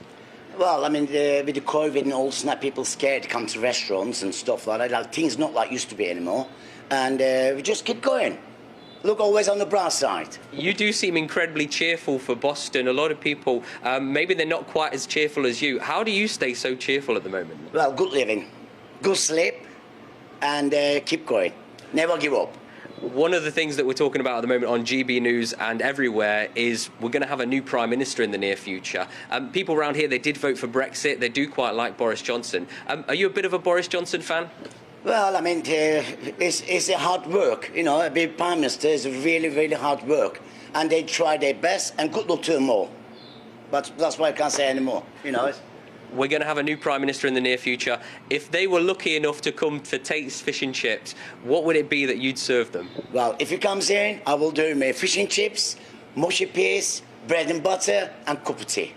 I think the cup of tea is really telling. Fish and chips, you can't get much more British than that. And the kind folks here at Tate's has even served me up a plate, so it'd be wrong not to try a few fish and chips here when you are in Boston. It's all about On Your Doorstep, it's all about local views, but it's also about local food as well. Stephen and Anne.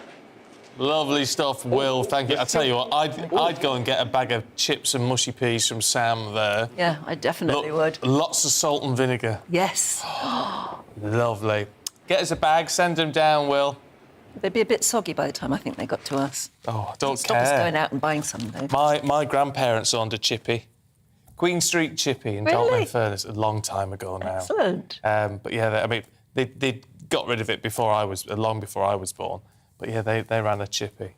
There's a lot to be said for a good local chippy. We've got a wonderful one in my village. Have you? Absolutely brilliant, yeah.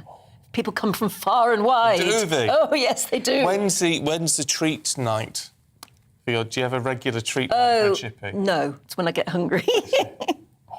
See, I have to say, I've not been to a chippy and had a bag of chips forever. It's been a very long time. Wonderful, isn't it? It's a treat, it is. It is a treat. It's when they say, do you want salt and vinegar? And it's like, yeah, more. Yeah. More. Yeah, yes. And then it's very soggy, but really And then you lovely. want the scraps at the bottom. Do you like the scraps? Yes, that's right. Yeah, the little bits of batter or whatever. Yeah. Oh. Oh, Love it, here we love go. it, love it, love Paddy it. in Andover says, what has happened to us over the last 50 years? Whinging and whining about a bit of heat? It's summertime. What do people expect? We had an empire once. Yes. Yvonne says it was 1976, the last heat wave, not 1975. I gave birth on the 8th of June at 6:30 in the morning. Felt sorry for them in the afternoon. Now my daughter's installed air conditioning for her lovely English bulldog, Bruno. Oh, just for the dog, huh? Peter says, re-1976, it was the best summer I can remember. It started early in the year and went on until October. I went camping one weekend in the Dawlish Warren. It rained. The only rain I had was for months. The only rain I was for months, no. The only rain I had for months. Just born lucky, I guess. Karen says, I was heavily pregnant in 1976, worked in a brewery, Samuel Webster's. So plenty of pops and cordial to try to keep cool. Maybe the odd pint or something as well. Karen, my husband used to get water from the standpipes.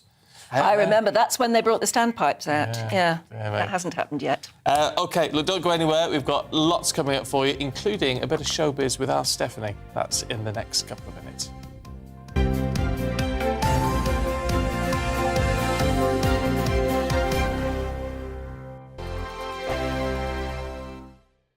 We are GB News. We're right across this great nation. On TV. On radio. On digital, absolutely everywhere. We don't talk down to you.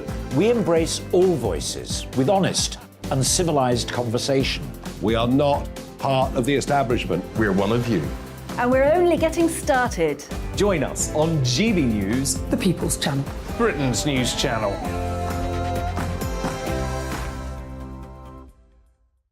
Hi there, it's Stephen and Anne. At breakfast from 6 a.m, you'll always be caught up with everything you need to know. The latest headlines, opinions and debates. We'll bring you the good news and the bad, but most of all, we're here for you. Remember, send in your views and let us know what you would like us to talk about. That's because we're your news channel. And every morning at 6 a.m, it's breakfast on GB News. My name's Tom Harwood and join me 9:30 a.m. every weekday for The Briefing, your one-stop shop for everything you need to know about what's going on in politics today. I wonder if this is a deal that might need to be like the biscuits in this factory, twice baked. Is there not an opportunity here to win out against the extremes? Tom Harwood, GB News. What are you going to do about it? Things should have been done differently, and they certainly are being done differently. Don't miss it. The Briefing with me, Tom Harwood, 9:30 Monday to Friday on GB News. Where would you like to go? Just take me to the studio, please, mate. You know where you're going. I've got a show to do. Friday Night Feast on GB News, 7 p.m. And it's like nothing you've ever seen before. We take a different angle on the week's biggest news stories. The viewers and listeners set me some absolutely mad challenges to do. We tried to rehome a rescue dog. And yes, there's some other wacky stuff in there as well. I feel like I could take on the world. Well, that's that. Friday Night Feast with me, Patrick Christie's, every Friday, 7 till 9 p.m. on GB News. Be there.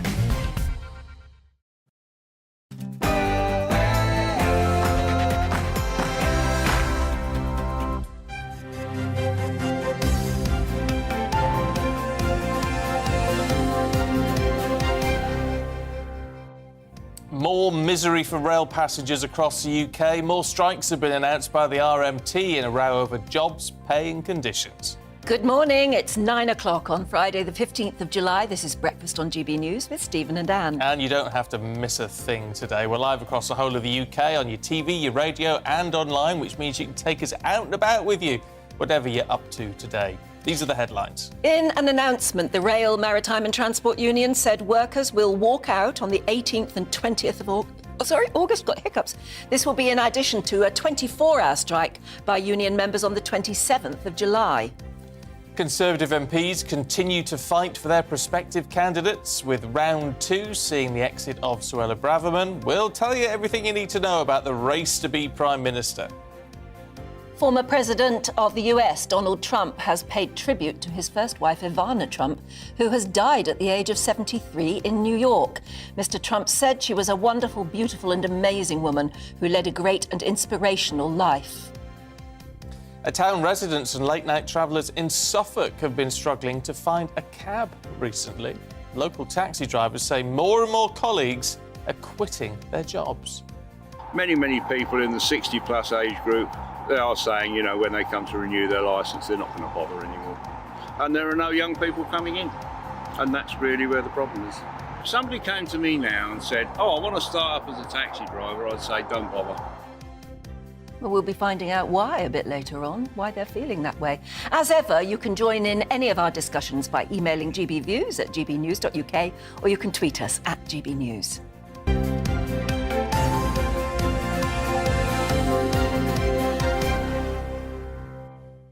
This is a very bad day for Christine.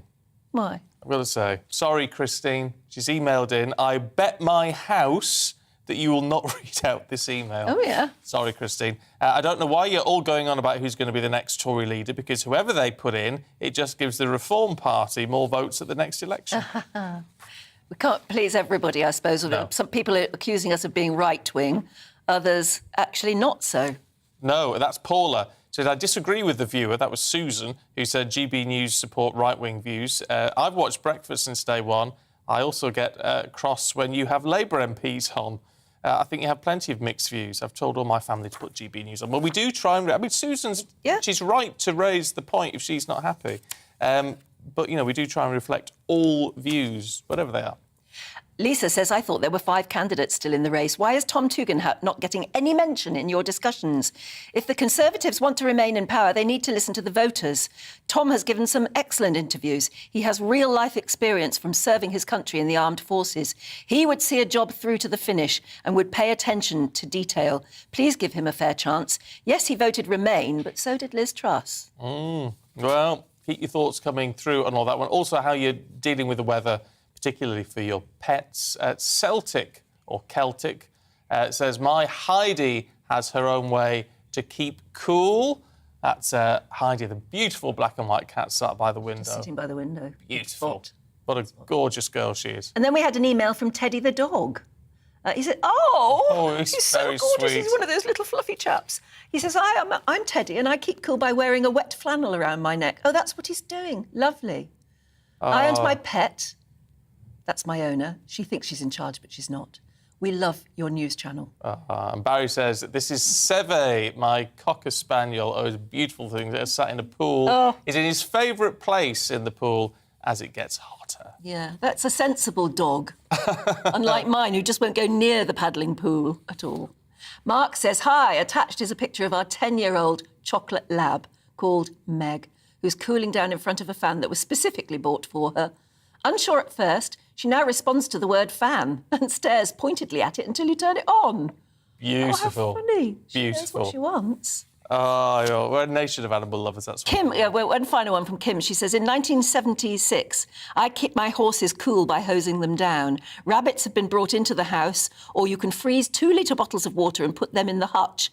Cover, then, to shade the rabbits as well. And we've also put them in the paddling pool, just to cool them down. You do have to look after your pets. You do. You absolutely do. Now, let's turn our attention to the race to be Prime Minister. In the newspapers this morning, it's showing how the various camps are, well, frankly, coming out fighting. Yeah, Lord Frost, the former Brexit minister, has flatly refused to work under Penny Mordaunt if she won. He also said Kemi Badenoch should stand aside in order to allow more backing for Liz Truss. Meanwhile, Suella Braverman is the latest candidate to be knocked out of the race. She is now backing Liz Truss to become Prime Minister.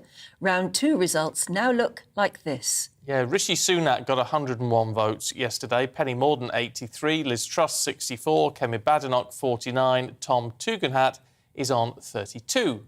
And then tonight, the 5 remaining Conservative contenders will go head-to-head in a live TV debate. Well, let's talk to the MP for North West Durham, Richard Holden, who joins us now. And you're ready for Rishi, aren't you? Indeed I am, Stephen. I think Rishi is by far the best person positioned to win seats like mine, take that fight to Labour at the next general election, because I can see that coalition, Labour and the Lib Dems, propped up by the SNP. I don't want to see our country broken apart. And Rishi's been on the ground in my constituency in recent weeks, and I genuinely believe he's the best person to take us forwards with a realistic plan, get inflation down, then focus on tax cuts. And I think that's a properly winning formula for realistic people in my constituency. I've got to say, someone emailed in yesterday, I can't remember their name, unfortunately, who said, why would you say, well, Rishi's the man for the job because he's going to eventually bring about tax cuts, because they're the tax rises that he implemented? Well, look, we've had a massive global pandemic and that's had to be dealt with. But I've worked with Rishi personally on tax cuts on a local level. First of all, within 3 months of him getting into power, he helped me reverse the EU's motorhomes tax rise, which was going to cost jobs in my North West Durham constituency. So he reversed that. He backed me on a campaign to abolish the toilet tax, which was closing public loos across the country, got rid of business rates on them.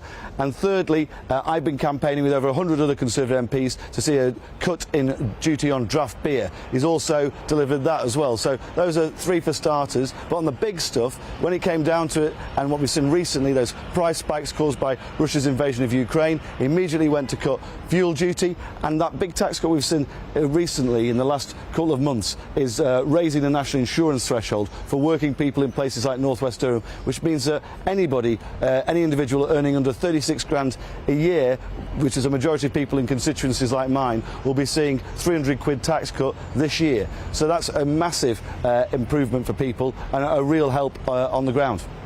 And yet, if you talk to any political commentators or statisticians, they tell us that Rishi's not doing anywhere near as well now as he should be. He's only got 101 votes, last night. That's nowhere near as much in the lead as other previous winners of these races have been. Why is his star apparently waning? No, and I think you make a fair point there. The difference between this and other races is there are loads of Conservative MPs in the first round. I think there are 8 or 9. That's not the case when you looked at leadership races a few years ago, mainly because there are so many more Conservative MPs thanks to the election victory we had in 2019. And I want to see as many Conservative MPs after the next election, if not more. And that's why I'm backing Rishi, because I genuinely think constituencies like mine, they want somebody who's going to be realistic, sensible, deal with those inflationary pressures, really harming families at the moment, particularly places like mine where a car is an absolute necessity. It's not some form of inner London place where there are other options. You know, a car's an absolute necessity. We've got to get those prices down to enable people to have more cash in their pocket, but only if we do that can we then do the tax cuts, because there's no point in trying to cut taxes first if they're going to be all of those gains are going to be eaten by inflation. I think he's got a sensible, proper plan for the future, and that's why I'm backing him. He's got a record of delivery, helping working people when the times have been tough over the last couple of years, and I think that's exactly what I want to see going forwards. He did a great visit to my constituency, to AA Flags, just a few weeks ago, just before the Platinum Jubilee. I've seen him interact with those seamstresses, small business owners. He was talking away to... Sorry, guys. No, forgive me for jumping in. He certainly is a man who likes to plan. He had his Ready for Rishi website registered, up and running since the end of last year, so we understand. Now that is going down very badly with Conservative Party members who are ultimately going to get the say on this. Look, Rishi Sunak, I was on Boris's leadership campaign, unlike a lot of people, from day one when he was running. Rishi Sunak was one of the main MPs to come over, bringing some of those junior ministers over at the time. I was in leadership debate prep and things like that with Rishi and Boris. Rishi has been there all the way through supporting the Prime Minister until he felt he genuinely no longer could. The Prime Minister himself has, and I backed Boris right until the end. You know, the Prime Minister himself has now acknowledged that the parliamentary party has decided that they don't want him to lead them anymore. And that's the situation we're in. So we've got to look to the future. And I genuinely think that Rishi is the man for the job, because I do not want to see Labour and the Lib Dems propped up by the SNP, breaking our country apart, delivering higher taxes and crippling the communities like mine who they ignored for decades. How do you view the competition at the moment, then? There have to be two. There have to be two contenders for the wider party to vote for. So, obviously, you think Rishi should be one of them. Who do you think should be the other, to give the party the best choice? Well, I think in fairness that's got to be up to other MPs. I'm backing Rishi. I know Kemi well. I know Tom Tugendhat really well. He's a nice guy. I know Liz. I don't know Penny as well. But you know, what we've seen from all the contenders is, I think, people who could be Prime Minister. That's what the Conservative Party can offer: a proper good range of people. Obviously, I'm campaigning for Rishi. I want him to be in the final two.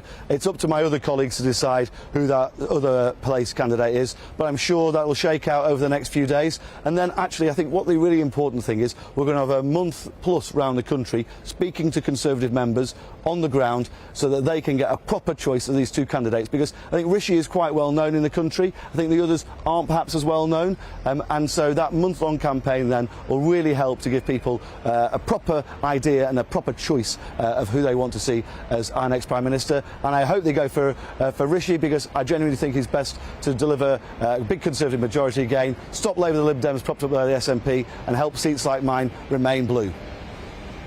Richard Holden, really good to talk to you this morning. Thank you very much indeed for joining us.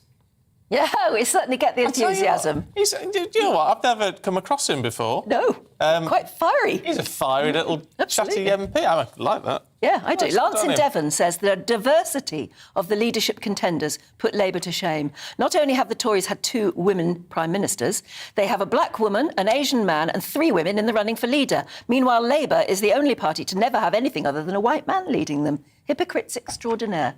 It's an interesting point. Yeah. It's an interesting point. Let's bring it up to date quickly with the headlines. Another two rail strikes taking place next month. RMT members are walking out on August the 18th and 20th. ASLEF and RMT are also striking on the 27th and 30th of July. The NHS are facing a surge in heat-related admissions amid the heatwave that swept parts of the country. That's after the Met Office issued an amber extreme heat warning across England and Wales from Sunday through to Tuesday. Train services like Avanti West Coast may also be disrupted. We're all being asked to get involved in a big butterfly count. Conservation experts say 2/5 of British butterflies face extinction, so we can count them, and it's a good early warning system. And apparently, it's good for our mental health.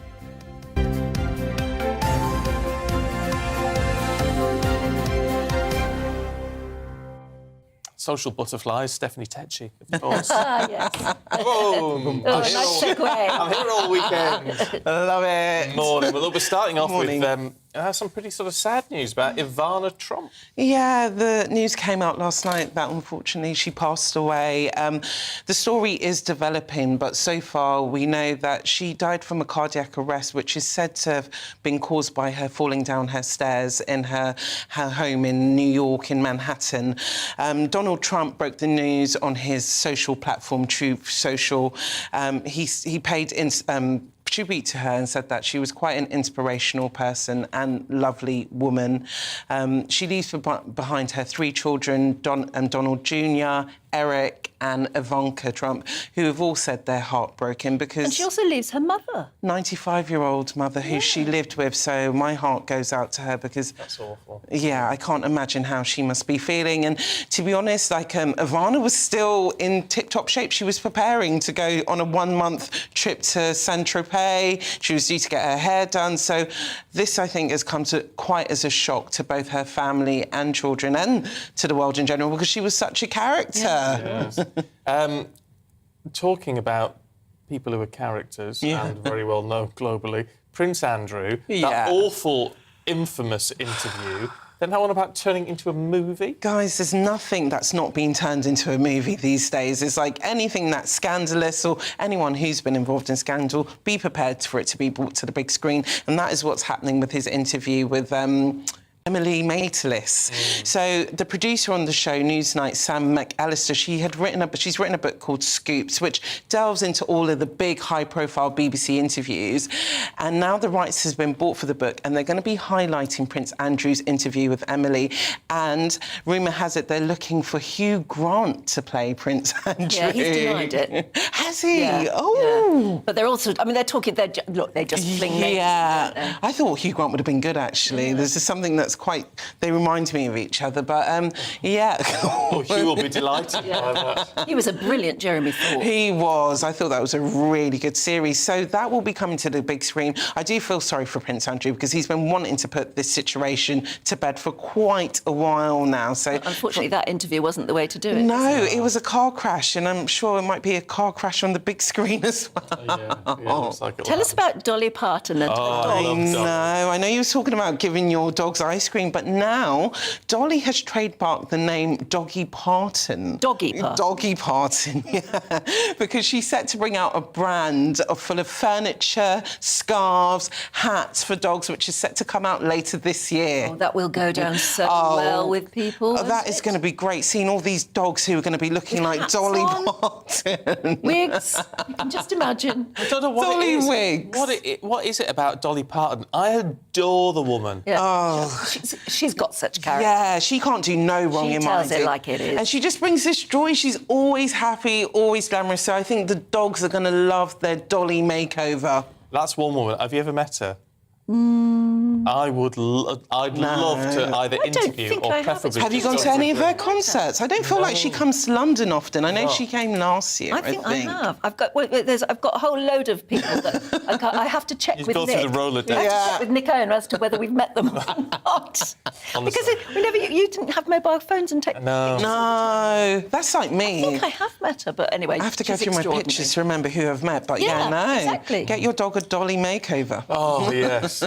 Talking of sort of fabulous, glamorous ladies, Dame Joanna Lumley. Oh, I'm so happy for her because I think we all are. Yeah, she's always one of those people I meet. I'm like, you're already a dame, and she hasn't been a dame. Like, she had MBE, but yesterday she was honoured at Buckingham Palace by Princess Anne, and that outfit was unbelievable. I love it. Pretty she must have called up the palace when they called her. Yeah, and she must have said, "What colour is the is my damehood thing going to be?" And so I then can she plan my chose an outfit. outfit that was exactly the love same it. I colour. would do the same thing. Yeah. But she said she was very, it's such a huge honour for her, but she said she was surprised because she actually felt like she would never be honoured at Buckingham Palace because she had her prefect badge taken from her in her school days for smoking. So she said she thought that was a black point. Yeah, she thought that was never going to happen for her, and I'm so glad she is because she does deserve it. She's a lovely person to meet as well. What you see on screen is what you get with her. Yeah, she's lovely.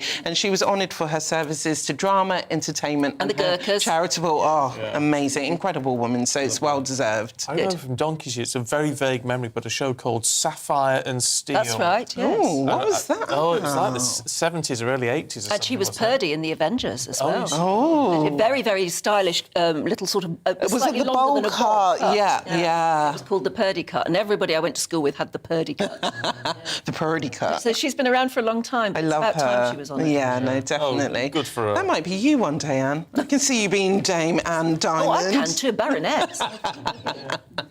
No, fair Go enough. for it. Yeah. Fair enough. In the words of Ivana, go for the lot. Always. Yeah. Stephanie, thank you. No We worries. shall see you tomorrow I'll morning. be back. Look forward to it. OK, lots more coming up. First, let's check on that weather for you.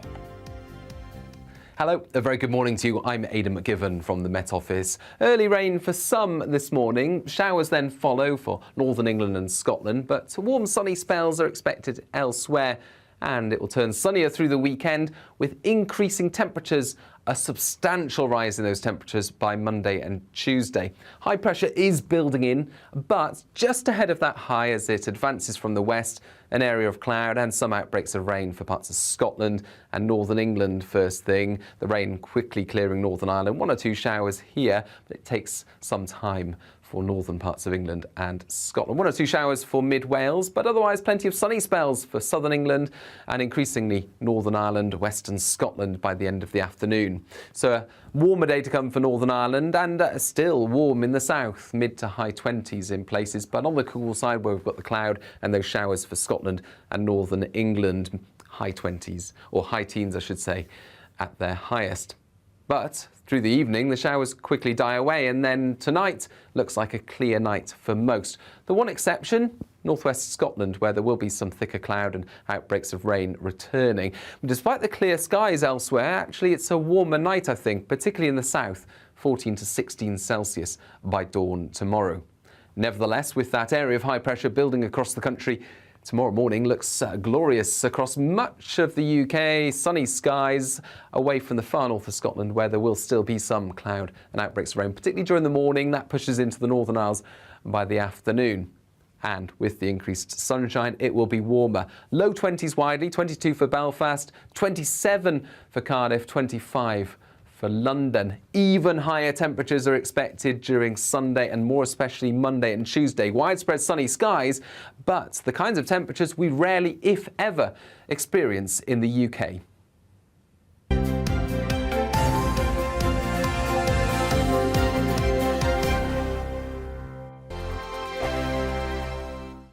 We are GB News. We're right across this great nation.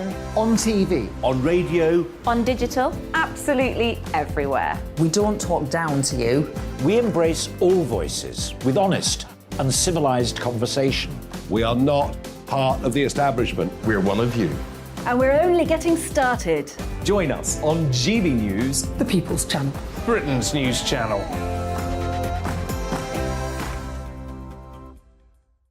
Hi there, it's Stephen and Anne.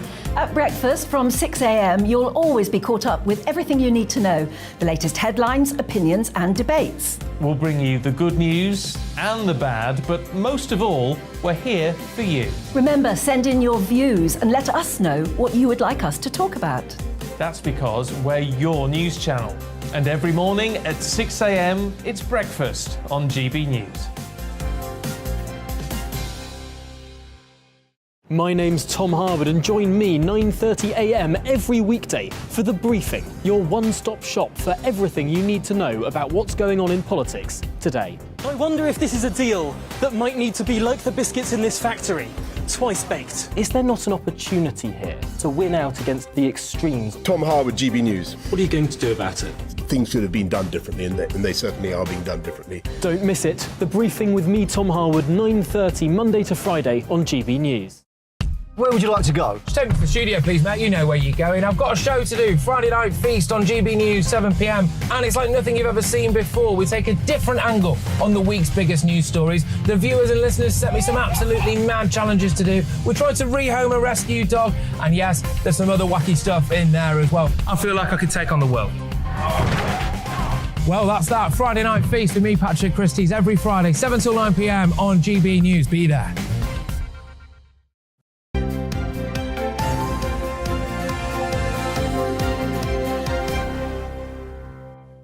Well, let's return to the leadership election, prime ministerial election, in effect. We can talk to author and journalist Matt Ridley. Good morning to you. Look, what do you make of all of this? I think you quite fancy a bit of Kemi Badenoch in number 10, don't you? Well, yes and no. I think Kemi's a wonderful person, and I'm a huge admirer of hers. I have been ever since I met her. And, I think she will be a great Prime Minister one day. I'm not quite sure she's ready for it. I'm not sure she's going to make it. But I think she's having a very good influence on the the race. I was interested listening to your previous guest, Richard Holden, who's a good friend of ours. I'm sorry you hadn't heard of him. He's a big hero up here in the northeast, and he's making an extremely good case for Rishi Sunak. I admire Rishi Sunak. I think he'd make a wonderful prime minister. But my preference at the moment is Liz Truss. I think she's got the experience and the radical courage that we need right now to get us out of the mess we're in. She's not the greatest speaker, though, and we are going to see them all performing, if you like, on the TV debate tonight. Who do you think will come out best? Well, hard to say, but I worry that what we end up doing as a result of this process is picking the person who's most good at presenting themselves rather than the person who's most good at governing the country, which is after all what we want. I think Liz Truss speaks quite well myself. Yes, she's not a sort of spectacular orator, but I think she's what comes across as a great authenticity. She sort of says what she thinks and thinks what she says, which not everybody does. No, it's a fair point. Look, Matt, I'm really sorry we are out of time today. It's been a really packed show, but it's good to talk to you. Thanks very much indeed. Thank you. Thank you. Yes, so the big TV debate is tonight, and it's no doubt what we'll be discussing tomorrow. We'd love to hear your views. Yeah, gbviews@gbnews.uk. Get them in tonight, and we'll go through some of them first thing tomorrow morning. We're back at 6. Tom Harwood is here next. Hello, a very good morning to you. I'm Aidan McGivern from the Met Office. Early rain for some this morning. Showers then follow for northern England and Scotland, but warm sunny spells are expected elsewhere. And it will turn sunnier through the weekend with increasing temperatures, a substantial rise in those temperatures by Monday and Tuesday. High pressure is building in, but just ahead of that high as it advances from the west, an area of cloud and some outbreaks of rain for parts of Scotland and northern England first thing. The rain quickly clearing Northern Ireland. 1 or 2 showers here, but it takes some time for northern parts of England and Scotland. 1 or 2 showers for mid-Wales, but otherwise plenty of sunny spells for southern England and increasingly Northern Ireland, western Scotland by the end of the afternoon. So a warmer day to come for Northern Ireland and still warm in the south, mid to high 20s in places, but on the cool side where we've got the cloud and those showers for Scotland and northern England, high 20s, or high teens I should say, at their highest. But through the evening, the showers quickly die away, and then tonight looks like a clear night for most. The one exception, northwest Scotland, where there will be some thicker cloud and outbreaks of rain returning. But despite the clear skies elsewhere, actually it's a warmer night, I think, particularly in the south, 14 to 16 Celsius by dawn tomorrow. Nevertheless, with that area of high pressure building across the country, tomorrow morning looks glorious across much of the UK. Sunny skies away from the far north of Scotland, where there will still be some cloud and outbreaks of rain, particularly during the morning. That pushes into the Northern Isles by the afternoon. And with the increased sunshine, it will be warmer. Low 20s widely, 22 for Belfast, 27 for Cardiff, 25 for London. Even higher temperatures are expected during Sunday and more especially Monday and Tuesday. Widespread sunny skies, but the kinds of temperatures we rarely, if ever, experience in the UK.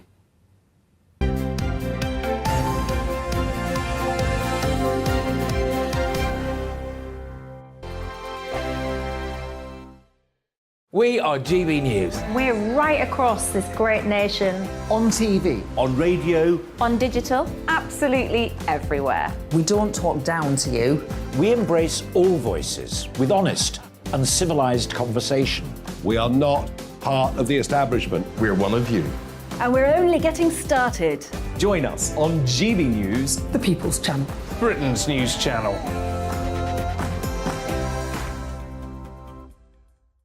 Hi there, it's Stephen and Anne. At breakfast from 6 a.m, you'll always be caught up with everything you need to know, the latest headlines, opinions and debates. We'll bring you the good news and the bad, but most of all, we're here for you. Remember, send in your views.